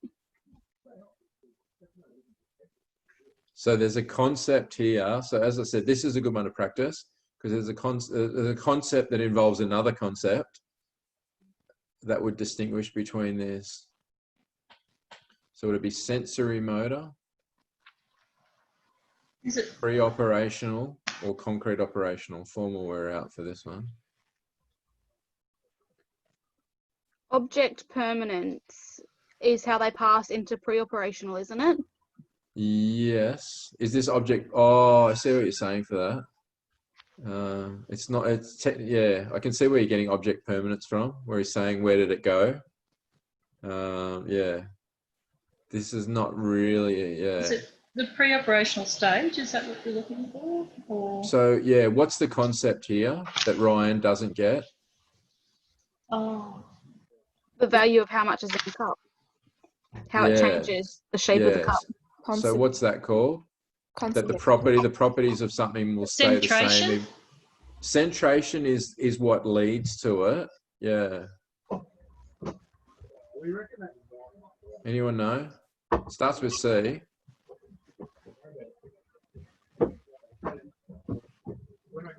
conservation. Yeah, so conservation's the key concept here. And in this case, it's conservation of volume of liquids. So it's basically that notion of, yeah, even though the appearance might change, you know, there's actually, it's conserved. So yeah, so it's still the same amount of juice. He's just poured into a different glass. So Ryan definitely hasn't mastered conservation. Why not? Yeah, the fundamental, one of the central things for conservation is centration. What's centration? Fixation. It's visually Yeah, focusing on it. one thing. Yeah, yeah. So it doesn't necessarily have to be visual, but usually, yeah. So it's basically, yeah, just focusing on only one particular aspect. So in other words, yeah, so Ryan hasn't mastered conservation because he seems to be, the centration seems to be just on the height of the glass as a measure of how much is in there. So it's gone from the, yeah, tall, skinny glass in the short one. Does that make sense? So centration is that focusing that usually, so the reason you don't pass conservation is usually because you're centrating on something and you're focusing on the height of the glass rather than the volume of the glass in that case. Does that make sense? So yes, Ryan would be in the pre-operational stage because he didn't master conservation. Does that make sense? All right, Olivia started crying because she thought her father had disappeared when in fact he just wanted his Santa beard and hat.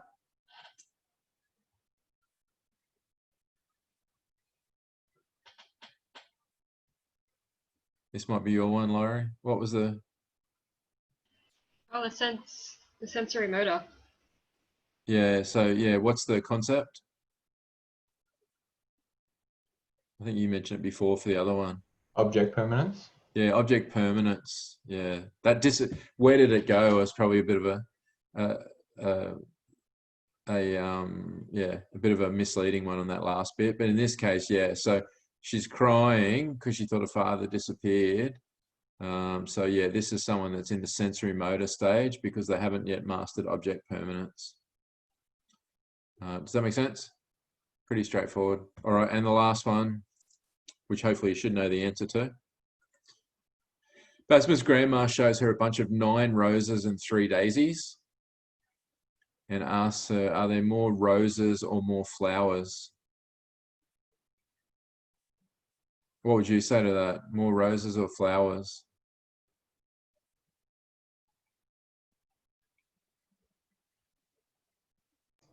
More flowers.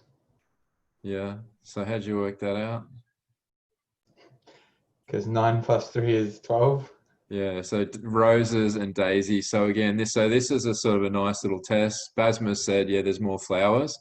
So obviously that involves some concrete reasoning there, which is an indication. So she can actually, you know, visualize, okay, yeah, well, both of those concepts are flowers. It's not abstract, right? You can imagine 9 plus 3. Okay, so you can imagine that you can, you know, you can mentally represent those 12 flowers. So it's more concrete. It's, you know, it's not an abstract concept, which is why that would be in the concrete operational. Yeah. Yeah. So again, Ryan, if he realized that, well, you can pour it in a different glass, it's still the same amount of juice, would be in the concrete operational stage as well. Good, good. All right. So that was just, as I said, a little bit of a practice for us. All right. What time is it? Let's have a quick break. You want to have another 10? Basically, just freshen up a little bit. Main thing I want is to just get this assignment link out to you to have a crack at.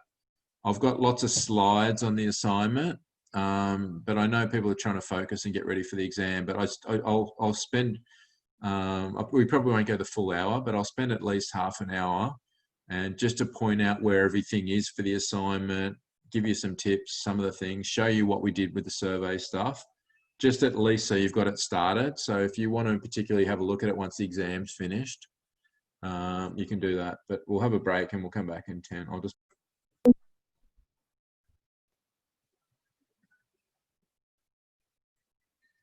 In the... Oh, maybe I didn't do it. Maybe I did it for my other course. In resources. Oh no, I did for this one. Yeah, so in I've got a little thing on APA 7. There's a website I've got a link to. Basically, you can put in your reference without a DOI in it and hit submit, and it'll actually look up a DOI. So just for example, really quickly, if you're doing a lot of people didn't have this for the assessment, for the research analysis. Yeah, yeah. So for example, I've done the what do you call it? Let's do the one lots of people did. Social media and heavy drinking.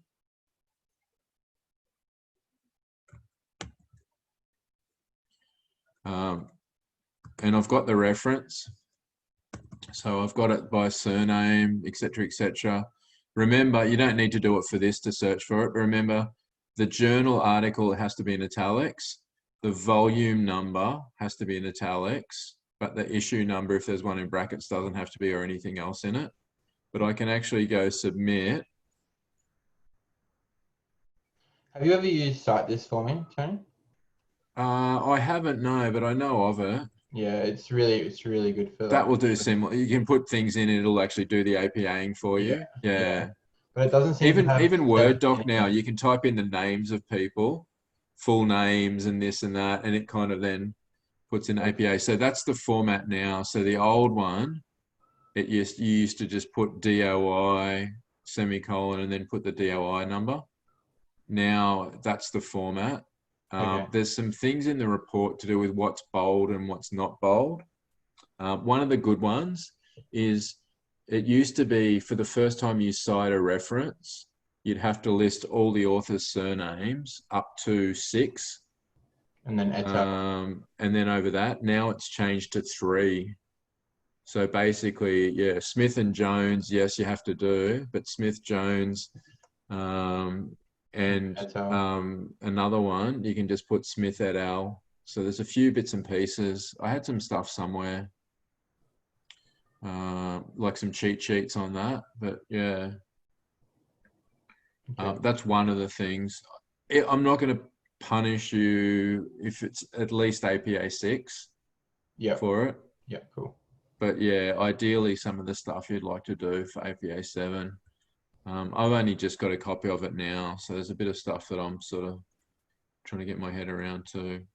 All right, so I'm going to go back through. So just to show you while I'm on here, and I'll come back to this, in the assessment folder, in the assignment, I've got all the stuff that you need in there. Some of this overlaps and it's actually in the weekly things. Obviously the submission link, the APA writing guide is in there as well. I've given you a journal article, and again, you'll need to do your own research, but this is just something to give you a little bit started on our topic of violent media consumption. The assignment guidelines and marking criteria, I'll show you in a sec. Actually, I'll show you right now while I'm on it. So this is the important one, obviously, because it talks about all the details of the assignment format, and it's specifically the marking criteria. So what you need. So when you're doing this, you should be working with it. Just to say off the bat, for this 30% assignment, like I said, this is really the people that fail this course, almost in every circumstance, it's because of this assignment. I can't remember anyone in recent history that's passed this assignment and failed the course overall. I know a lot of people have failed this assignment and still passed the course and managed to get through. But this is, if you want to make sure you pass the course, this is not one that you start a couple of days before it's due, because there's a lot involved in this. And thankfully for us, right, because we've got Zoom recordings, normally you've got the disadvantage where you have to show up to class to get it. But I'll be recording a lot of stuff in Zoom as we go, where we'll say, okay, here's the results. Make sure you do this, you do this. We'll actually go through and I'll step you through it. All these different sections, but you can see the marking criteria. There's quite a few marks just for referencing, general APA, expression, spelling, all those things as well. You know, so if you get all that stuff right, the results and the method, we're basically going to go through together. You should almost be sitting on a pass. What will separate most people out is the introduction, because the introduction is where you've actually got to do your own research. So you've got to get onto the library catalogue or the journal searches and search for research on the variables that you've picked, and look for positive or negative correlations and relationships to describe them. And then the discussion, when we get our results, relating it back to the research, back to the theory, talking about some of the stuff about limitations, future research, some of the implications, how can we use this, what we know about this research as well. So all of those things are pretty important. But as I said, this is a really nicely scaffolded assignment, in my opinion anyway, for it. So we'll come back and have a look at this, but what I'll do just really quickly is I'll go through a few things to do with this assignment. Well, actually, just have I stopped sharing yet? Still sharing the page. Just while I'm on it, I'm going to talk about this now. So there is a link to the survey. So you could actually just copy the link location if you want to send it to friends or family to do. But basically, once you click on that link, and ideally, yeah, try and get people that are over 18 years of age. There is ethical approval, because obviously some of you are 17. But yeah, anyone else you get, just for ethics, make sure that they're an adult over 18 years of age legally. But basically, it'll take you through a little bit of a disclaimer. Yeah, so it's gone through one ethics approval through Griffith, which is good. So we can still use this under the same ethics guidelines as well. But it'll just take you through, and there's a whole lot of radio buttons to click on for questions. So yeah, the link's in there. I've got the link in the slides, and I've actually already got these slides posted up as well. All right, so just to go through a few things, just to get our heads around a little bit. And like I said, this is one where you've got to be proactive. Yeah. I'll try and check in with people, but it's much, much harder. If you're in a classroom, I can have a look around, I can talk to people, I can ask, say, can you hang around for a second when we finish, just to check in with people. And there are some people, and I did make some notes when I marked the 5% assignment. There were a few assignments that still got good marks, that I was a little bit worried about maybe some of the staff or the APA, that I've sort of suggested getting drafts into me. But everyone has that chance to actually do drafts as well. But yeah, start on this early, get as much feedback, and you should do pretty well on it. All right, just to go through a few key things. This was, remember, so yeah, violent media was our key thing we were going to look at. And we had to pick 2 other variables. So the main thing, as I said, I've got the survey there. You can click on that. Please, please, please do this. If the numbers are small, we don't get many people doing this, then it's very hard to find relationships. When there's, smaller sample sizes mean there's lots more error. And a lot of these correlations, these relationships don't come up. We've been lucky in the past that we've got pretty good sample sizes. So most, even though the relationships aren't overly strong, there's some things there. So first things first, I'll close this up probably next week, depending on the numbers. So I may even send a reminder email. If you don't get a reminder email, it's probably because we've got a decent amount of sample size. But I want to hopefully try and do this over the weekend up to about Monday, Tuesday. And then I'll close it off so I can start getting the results and analysing the data. And we'll have a bit of a look at that as well. Yeah, so as I said, yes. On that slide before, you've got distribute it to your friends and family, but don't tell them what it's about. Oh, and in the sense of, don't say, oh, which we're measuring empathy, we're measuring openness and agreeableness. Yeah, so you can say, look, this is for a uni course, can you do it? That's it. Yeah, and obviously, and I'm going to tell you the variables anyway, but my preference probably isn't in the sense of, I don't want you to be doing the survey and go, this is measuring this. I bet you this question's about this. Yeah, no. Yeah, so in other words, yeah, particularly because we're getting a lot of the psychological variables first before we measure violent media consumption. So if you're saying, oh, we're looking at the psychological impact of violent media consumption, you know what I mean? You might then create what we call demand characteristics, where people might go, oh, okay, they might have a view on whether they think violent movie consumption is a good or a bad thing, and it might change the way they respond to some of the questions. Does that make sense? So yeah, this is a secret. I'm not telling you anything. Just say that we're doing a study, on just measuring some psychological variables. If you've got 15 minutes, does that make sense? So yeah, as in don't sort of tell them the nitty gritty about what I'm going to go through with you now. As we said, all right, so you've got to pick 2 variables. So I've got slides in here. I'm not going to go over these right now. These are more in for your reference, and for 2 reasons. These slides are actually in a template document that I'll show you in 2 secs. So it's kind of, I've taken these out of the template document to put in PowerPoint, but this is really good. So in fact, what I'll probably do, maybe I should actually put a link to these slides in the, actually, I don't know if maybe I did that as well. No, I didn't, but I might put an extra chapter where I've got all the slides and things like that, or at least links to what we did during the weeks, but I'll have a think about that one. There might be too many links to do. But basically, when you're going through the assignment, these are all the things you need to look at, and it's just got a bit of a rundown of the structure, what you put in the abstract, so abstract's a bit of the intro, what our hypotheses are, a bit of the method, we did a survey, online survey, etc., bit of the results, which is basically, the 2 key correlations between each of the variables you pick in violent media, and then maybe a little bit about the implications of it, how we can use this as well. Intro, it basically takes you through what we do. So we start broad. Violent media is what we're interested in. So we want to talk about what that is, why it's important, why it's worth us studying it. And then funnel down, specifically put a paragraph in about one of our variables we pick. How's that related to violent media? Is it positively correlated? Is it negatively correlated?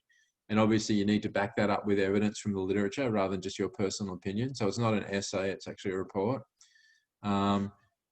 which we do in our paragraph.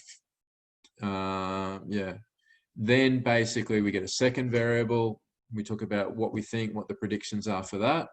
And once we've done that, we basically then say, okay, well, from that research, here are hypotheses. And really we're going to be hypothesizing for either a positive or a negative correlation between each of our 2 variables in violent media consumption.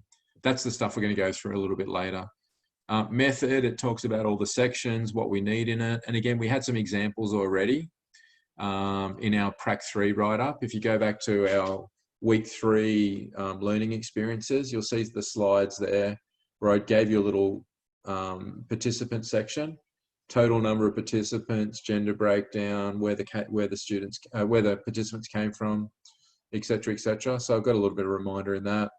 Procedure, we do need to know that. That's going to be an important one for our assignment. But as I said, I'm going to help you with that. Basically, we'll go through what the measures are.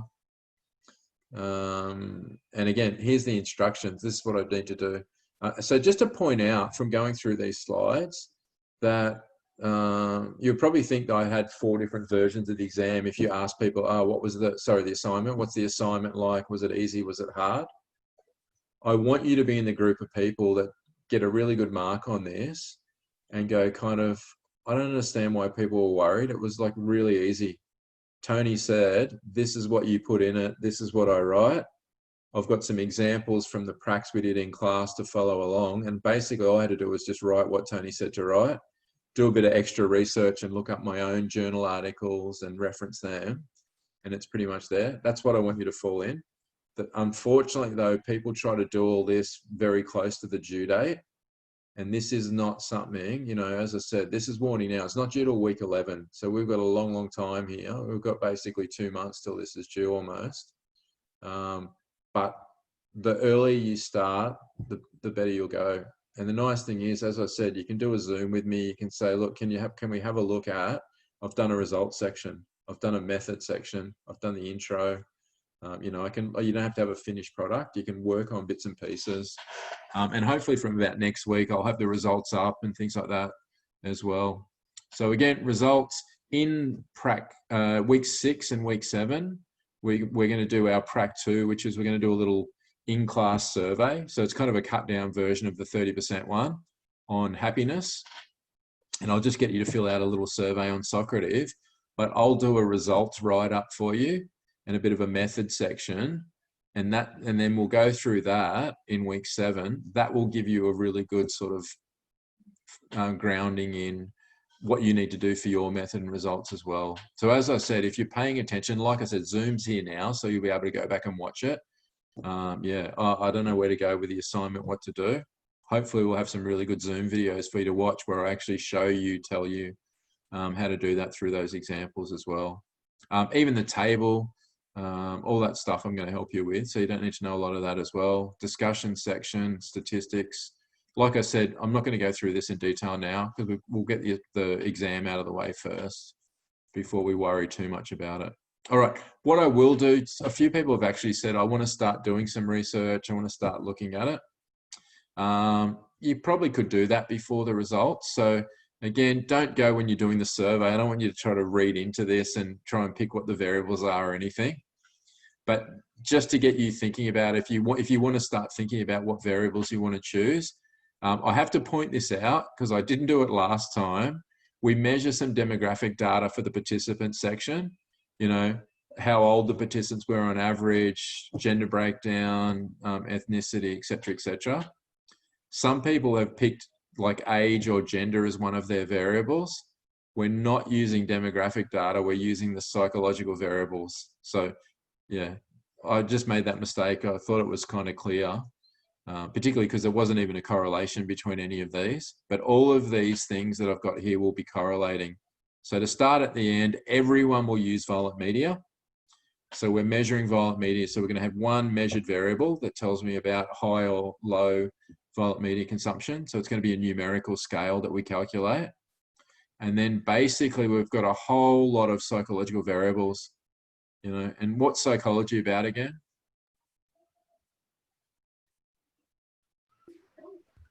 It's the ABC, isn't it? ABCs. So there's some affective variables here, some emotional types of variables. There's some behavioral types of variables. There's also some cognitive stuff, some thoughts as well. So there's a big overlap on a lot of stuff here. So based on everything, we've got a fair bit of stuff in here. Political orientation, if anyone's keen for that. It's a poor scale though. It doesn't come out often because it's kind of like left wing, more left or right wing, and a lot of people don't even know what that is. So it's not a very good measure, but I've got it in there. Religiosity, if anyone's interested, whether people are higher or lower in religiosity, does that correlate? Would that change? You know, if you're more religious, would you consume more or less violent media, or vice versa? I've got the big 5 in here. So openness, agreeableness, conscientiousness, extroversion, neuroticism. One disclaimer for this, and by the way, if there's anyone repeating this subject, you have to pick 2 different variables because most of these we've used before. The big 5, you can only pick one of the big 5. So you can't say, my 2 variables are openness and agreeableness. One of your variables can be a big 5 personality trait, but you can't have both from that. Because it makes the research, I want you to research 2 different things. And if you do the big 5, a lot of people will just look at personality and violent media and all the big 5 will be in there anyway. So it's kind of not as much work. Helping attitudes, empathy, some of the positive things here. Doesn't mean there'll be a positive correlation. You might find that they're negatively correlated, you know, higher violent media consumption is associated with lower empathy, lower helping attitudes maybe. Anxiety, nightmare frequency, loneliness, peer consumption. You know, maybe it's not worrying about focusing on you. Maybe it's how much you consume is really all about how much your friends consume. That could be a predictor as well. Impulsiveness, sensation seeking. I've got the dark triad. So psychoticism, Machiavellianism, and narcissism. Again, like the big 5, you can't pick 2 of your variables both from the dark triad, but you can definitely pick one from that. Emotional stuff like anger, but some behavioral stuff. So physical aggression, verbal aggression, different behavior. Someone mentioned, I think last week, desensitization. Was that someone here that mentioned something about, does it desensitize you? Not the same thing, but it might be desensitization is something you do a journal search on. Tolerance of violence is something that I've measured as well. So you've got to pick 2 out of a whole stack of those to look at. So there's plenty of stuff there to look at. I'll come back to, and I'll show you something on the website in a sec. Just quickly, there are a couple of questions on next Friday on Prac 1. Does anyone remember what Prac 1 actually was? Was that the academic testing we did? Yeah, so that was our cognitive ability assessment, where we did our verbal and our visual spatial. So just to go through these quickly, they're all in the slides if you want to go back through it if you're studying. But there will be questions about what we found, what the results might mean. So as far as group differences, yeah, so there was no difference in verbal ability between males and females. There was no difference between males and females in visual spatial. And in fact, the only difference we found was that English as a first language students did better at the verbal ability test. There was no difference in the non-verbal ability, the visual spatial ability. Yeah, so really that was the only key one. As far as the correlations go, no significant correlation between age and verbal ability. There was no significant correlation between age and visual spatial ability. And this was probably the important one too that we talked about. There was no significant correlation between verbal and visual spatial ability. So what did that mean in terms of when we talked about specific intelligence versus general intelligence, or G factor? Just refresh my memory on that, because that was a couple of weeks ago.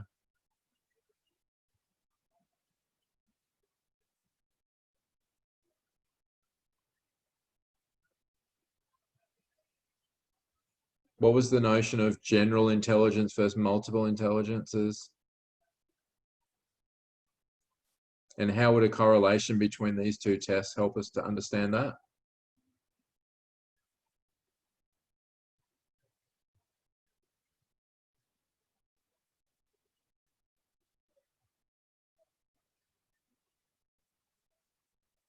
My brain broke.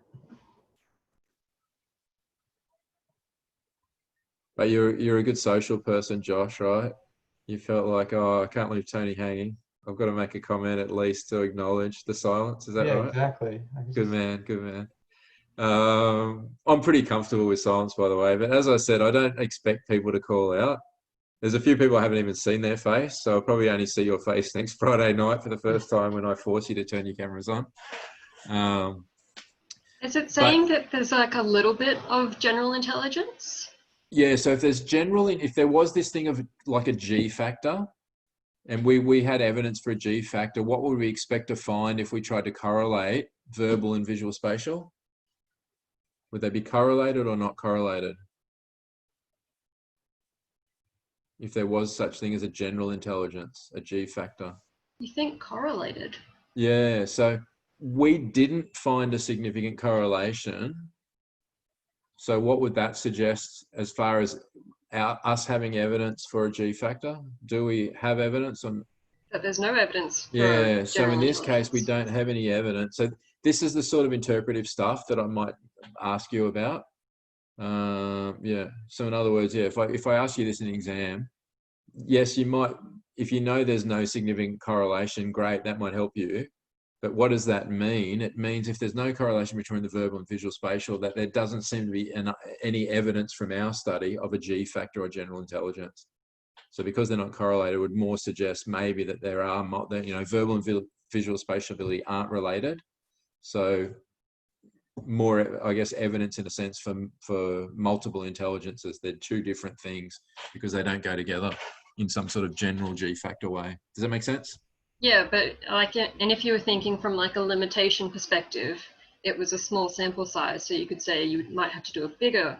Absolutely, yeah, and that's the problem with when we get non-significant results, and it's why there's a bit of a problem. This is not to get into the statistical stuff. I'll talk about that if you do 1003 with me on the psychology stream. But we can't say, oh, well, we better change that theory then. There's no such thing. because the reason we didn't find a result might be exactly as Melanie pointed out. We've got a small sample size. That makes it hard to find relationships because there's more error in small sample sizes. And when we do these magic p-values, it's about saying how likely is it for what to happen. So yeah, so it still might be a G factor. We didn't find evidence, and that's why I use that term early on about not being able to prove hypotheses. You know, we've never proved anything. Our evidence doesn't support it, but maybe it's not because the theory, maybe it's because of our methodology and our sample size. Well, those measures of intelligence were pretty poor. We had a small sample size, so you probably wouldn't, if you were doing research, we're not going to publish this and go, listen, everyone that's found relationships, you know, you've got to be wrong because we didn't find it. Yeah. And in fact, most times we do find that, to be honest. I think the last couple of times we've done this prac, we've actually found a correlation between verbal and visual spatial ability, which is interesting. All right. So yeah, that was the key thing, as I said. So yeah, key thing, share that link, start to maybe conceptualize a little bit. If there's some variables there that you think might be interesting to you, that you want to link in with violent media, something that's interesting to you is definitely going to be better. Don't think, oh, I want to pick something that's easy, because yeah, easy for an assignment like this, that does involve quite a bit of work. If it gets boring because you're not even interested in what you're looking at, then yeah, it might look easier, but maybe not be as far as the motivation to actually get through and complete it. All right, so on that really quickly, as I said, here's the best bit for this assignment. The slides are in the week 5 section of the learning experiences as well. And you can go back through this, but I've given you this document. Oh, can anyone try this? Is anyone in the assessment folder? Yeah, I managed to download it. Yeah. So there's an important thing that I need to talk about. I'm pretty good at plausible deniability these days, but I'm going to share this separately now. So this is an APA template. This is a very, very good thing. At Griffith, they actually, now, they used to give you a template, but now you get it in PDF and they say you have to actually start from scratch. You're not allowed to have a copy of this. I've tried to make this read only and it says read only. Is that right? So yeah, in theory, you shouldn't be able to go file, save as, and save a copy, that you can just edit it and then most of the APA is already done for you. So I've done my part and that's all I'm going to look at. Is that right? Hang on, we're recording. I have to be careful what I say here. Yeah. So I think it's read only and you'll have to do your own Word document and you won't be able to just click save as. I can enable it for editing. All right. Yeah. So here's the good news. And by the way, the running header is something that we put in. Oh, that's changed, Josh, in APA 7. We used to put running head on the first page and then put the header. The other thing that's changed is technically, if it's a student paper, you don't need this shortened title all in capitals for the running header. It's only for published work. But I've put it in there anyway, because I think you might as well get used to it for practice. Some other things about what's bold and not bold is a little bit different in APA 7 too, but basically you want your title in with all your variables. So if you've picked, you know, empathy, anger, along with violent media, you've got to make sure your title has something to do with empathy, anger, and violent media in there, if that makes sense. So don't format this, don't insert pages, you know, like the word titles with all the colors and bars. This is an APA report, so don't change any of this stuff except for obviously the words that you're using for it. I had to add this yesterday actually because a lot of people left it where it said word count 1500. Maybe thought, oh, because it's a 1500 word, you leave it. You actually have to count, put your own words in. I'll talk about what some things aren't included, like references, tables, and things like that. Abstract, again, this is, remember I had the PowerPoint slides with all the things you put in there. So this is basically just this document. So you can just edit over this, you know, maybe highlight it, and then start, you know, type your answers in and you've got it as a reference, and then just delete everything you've highlighted.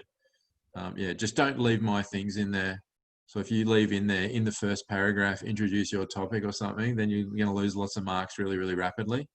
But this is the nice thing. It's basically set up to follow through. A few people asked me in assignment 1, oh, have you got an example of something? I don't know how to write this, how to do it.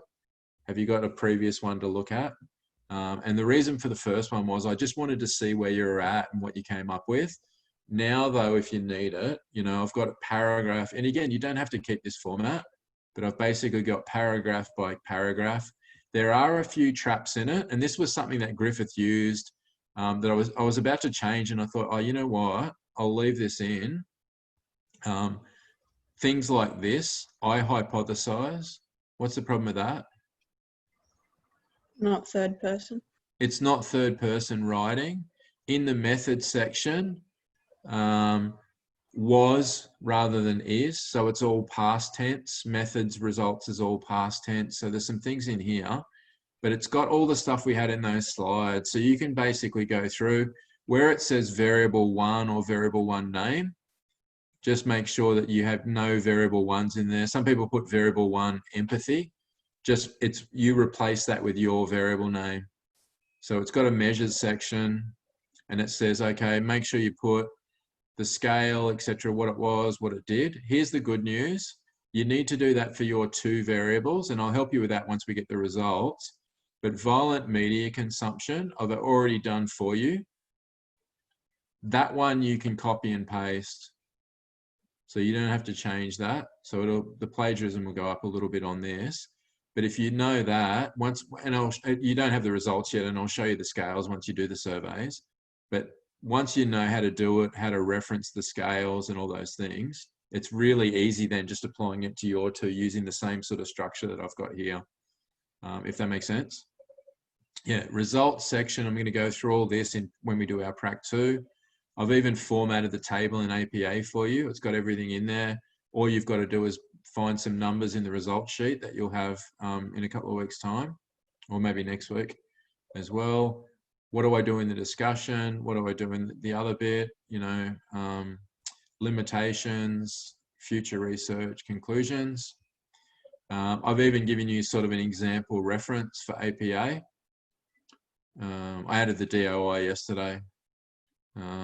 Actually, I didn't look up. I'm pretty sure there wouldn't be a DOI that's 1.2.3. But you get the idea. So I've got some ideas, basically some things where you've got your formatting. So this is a really, really nice document. So yeah, hang on to this one, because this really, if you follow this, and again, some people actually didn't use this or didn't realize it was there. If you've got that document, as long as you don't leave things in that you should be changing, and you leave, you know, my questions and my guidance in there, and you just follow that pattern, follow that structure, you get some drafts to me so I can have a look and go, yep, that's great, that's on track. We'll do that. We might even do a session. I did this last trimester for the first time. I actually opened up my marking from a previous one, and I said, oh, here's all the things that I took marks off for people.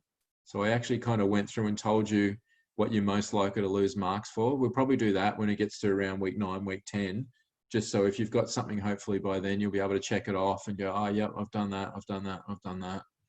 But like I said, it's all there. You could start on the introduction as well at the moment. The method, there's a bit of stuff that we need to do, obviously, once we get the results, and I show you a little bit about the measures. But yeah, introduction is something you can start on thinking about. But like, as I said, it's all there. It will be hard if you try to do this in a couple of days before it's due. It'll be very, very difficult. But like I said, if you chip away at it, work at little parts of it. The good news is we're only doing review next week. In week 7, we come back and we do emotion and motivation. So we can work on some topics to do with motivation that might help you for this assignment. Goal setting, we do a little bit of stuff on cognition and goal setting. But as I said, it's big, and people get a bit overwhelmed and go, because it seems like a big thing, where do I start? But yeah, if you look at it, you can do, you know, bit by bit, you can do all these sections independently, and just chip away at it, and which I really want people to do. And as I said, even if you do go, oh, I've just done a participant section, Tony, is that okay? Do you know what I mean? I can look at just even really small little blocks of this full assignment as we go through. Like I said, though, you've got to keep up, follow what we're doing, and I'll give you lots of tips as we go through these classes over the next 6 weeks, 7 weeks. But you've got to be proactive with this. Don't just sit back or go, oh, you know what, I don't want to ask Tony this. It sounds like a stupid question. Or ask me, you know, ask for feedback, check for this. Is this okay? Is this the right thing? I'm not sure what you mean by this. Please just be, if you're proactive about it, I'm happy to give you as much help as you need to make sure you get to, you know, where you need to be for this. So the good news with this, yeah, as I said, if we can knock this off, you're in good shape. And, you know, a lot of people got full marks for that first assignment, you know, so you're already sitting on 5 out of 5. So the good news is if you got 5 out of 5 for that first assignment, if you got 16 out of 40 in the multiple choice next Friday, that would still basically put you on a pass overall for the course. And remember, 10 out of 40 on the assignment is just guessing statistically on average. So if you know 6 questions out of 40 and you're sure about them and you guess the rest, you'd still be pretty close. But as I said, I want you to do better on the exam. I want everyone to do really well on this assignment, get nice high marks, and then it just gives us a really nice buffer going in that final exam. Yeah. Historically, this course has had a pretty high fail rate. But it's when you factor in, correlation, you know, when you factor in though, the people that are not showing up, watching the stuff in class, and particularly asking for feedback, that's the big factor in it. Yeah, it's not that it's an extremely tough course. It's just the fact that there is a fair bit of work that you need to do. And there's a lot of content. And if you're not talking to me, you're not like going to class, you do get overwhelmed by what's there. Like I said, though, hopefully, as I said, well, give me some feedback after next Friday, but hopefully those lecture reviews, the content reviews we're doing for the first hour each week, where I'm saying, know this for the exam, know this. As I said, you can come back next week after the exam and say, oh yeah, that actually was really helpful because it did show me what to focus on. I don't plan on doing much different than what I did for that as well. All right, any other questions, hey, Tony, comments? Just quickly, with the assignment and Yep. the articles we need to look up, do you still want those to all be within the last 5 years? They do that in academic skills, don't they? Yeah. Yeah, I'm not fussed on that. Yeah, ideally, yes. But yeah. Best workarounds for those are to find new articles that have used that stuff. Yeah. This is what, and again, it comes down to what you're trying to assess. And this is the big push, right, with our new project, Digital Uplift, and is evidence of learning. The skill that I want you to develop in evidence is be able to use literature to support an argument, you know, and that you're using to inform an argument and a hypothesis. So yeah, so what does the literature say? Is there a positive, and it's simple stuff, positive or negative correlation between violent media and those variables you pick? What does the research say? So the year of publication for me is less relevant. You know what I mean? Like if you can find an article, I don't want to make it hard and limit you to the last 5 years, because then it's sort of, you'll spend all this time. I want you to be able to find an article, which is a skill, and you can, doesn't matter whether it's 5 years or if it's in there, it's there, and use the research in that, distill that research to support your hypotheses. That's what I really want to do. So I guess in an ideal world, yes, but if you have, you know what I mean? Like if you've got an older reference that you've found, great, put it in there. Do you know what I mean? Yeah, but I won't mark you down if you've got one of, like you don't want to have every reference, like the newest reference is 1937 or something on it. Like, but yeah, if you've got a couple of references, you'll need a few on each variable. So you want to find at least a few references between linking your variable to violent media. But if one of those few, and more than a few, if you've got 4 or 5, obviously it'll look better. But if one of those, is pre 5 years, that's not an issue. Like I keep saying though, don't dob me into your academic skills teachers about overlap and all that sort of stuff. They're teaching you something specific. My focus is on not on the actual, the mechanics of doing research. It's more on about, applying that research to understanding psychology. Does that answer your question? It was a bit vague, but yeah, no, that was good. Thank you. Yeah. All right. You'll get that. That recording now will be there. I'll have to use yesterday's recording, so you don't see me equivocating about that. And just in case, your one came up, Melanie, on the article. Anything else? All good? All right. If you want to hang around, have a chat, you're more than welcome to. But other than that, I'll see you next week. Please do the practice quizzes. Do those weekly quizzes. So there's 5 weekly quizzes on the first 5 topics. Have a go at them. You can do them as many times as you want. But they're definitely worthwhile having a look at.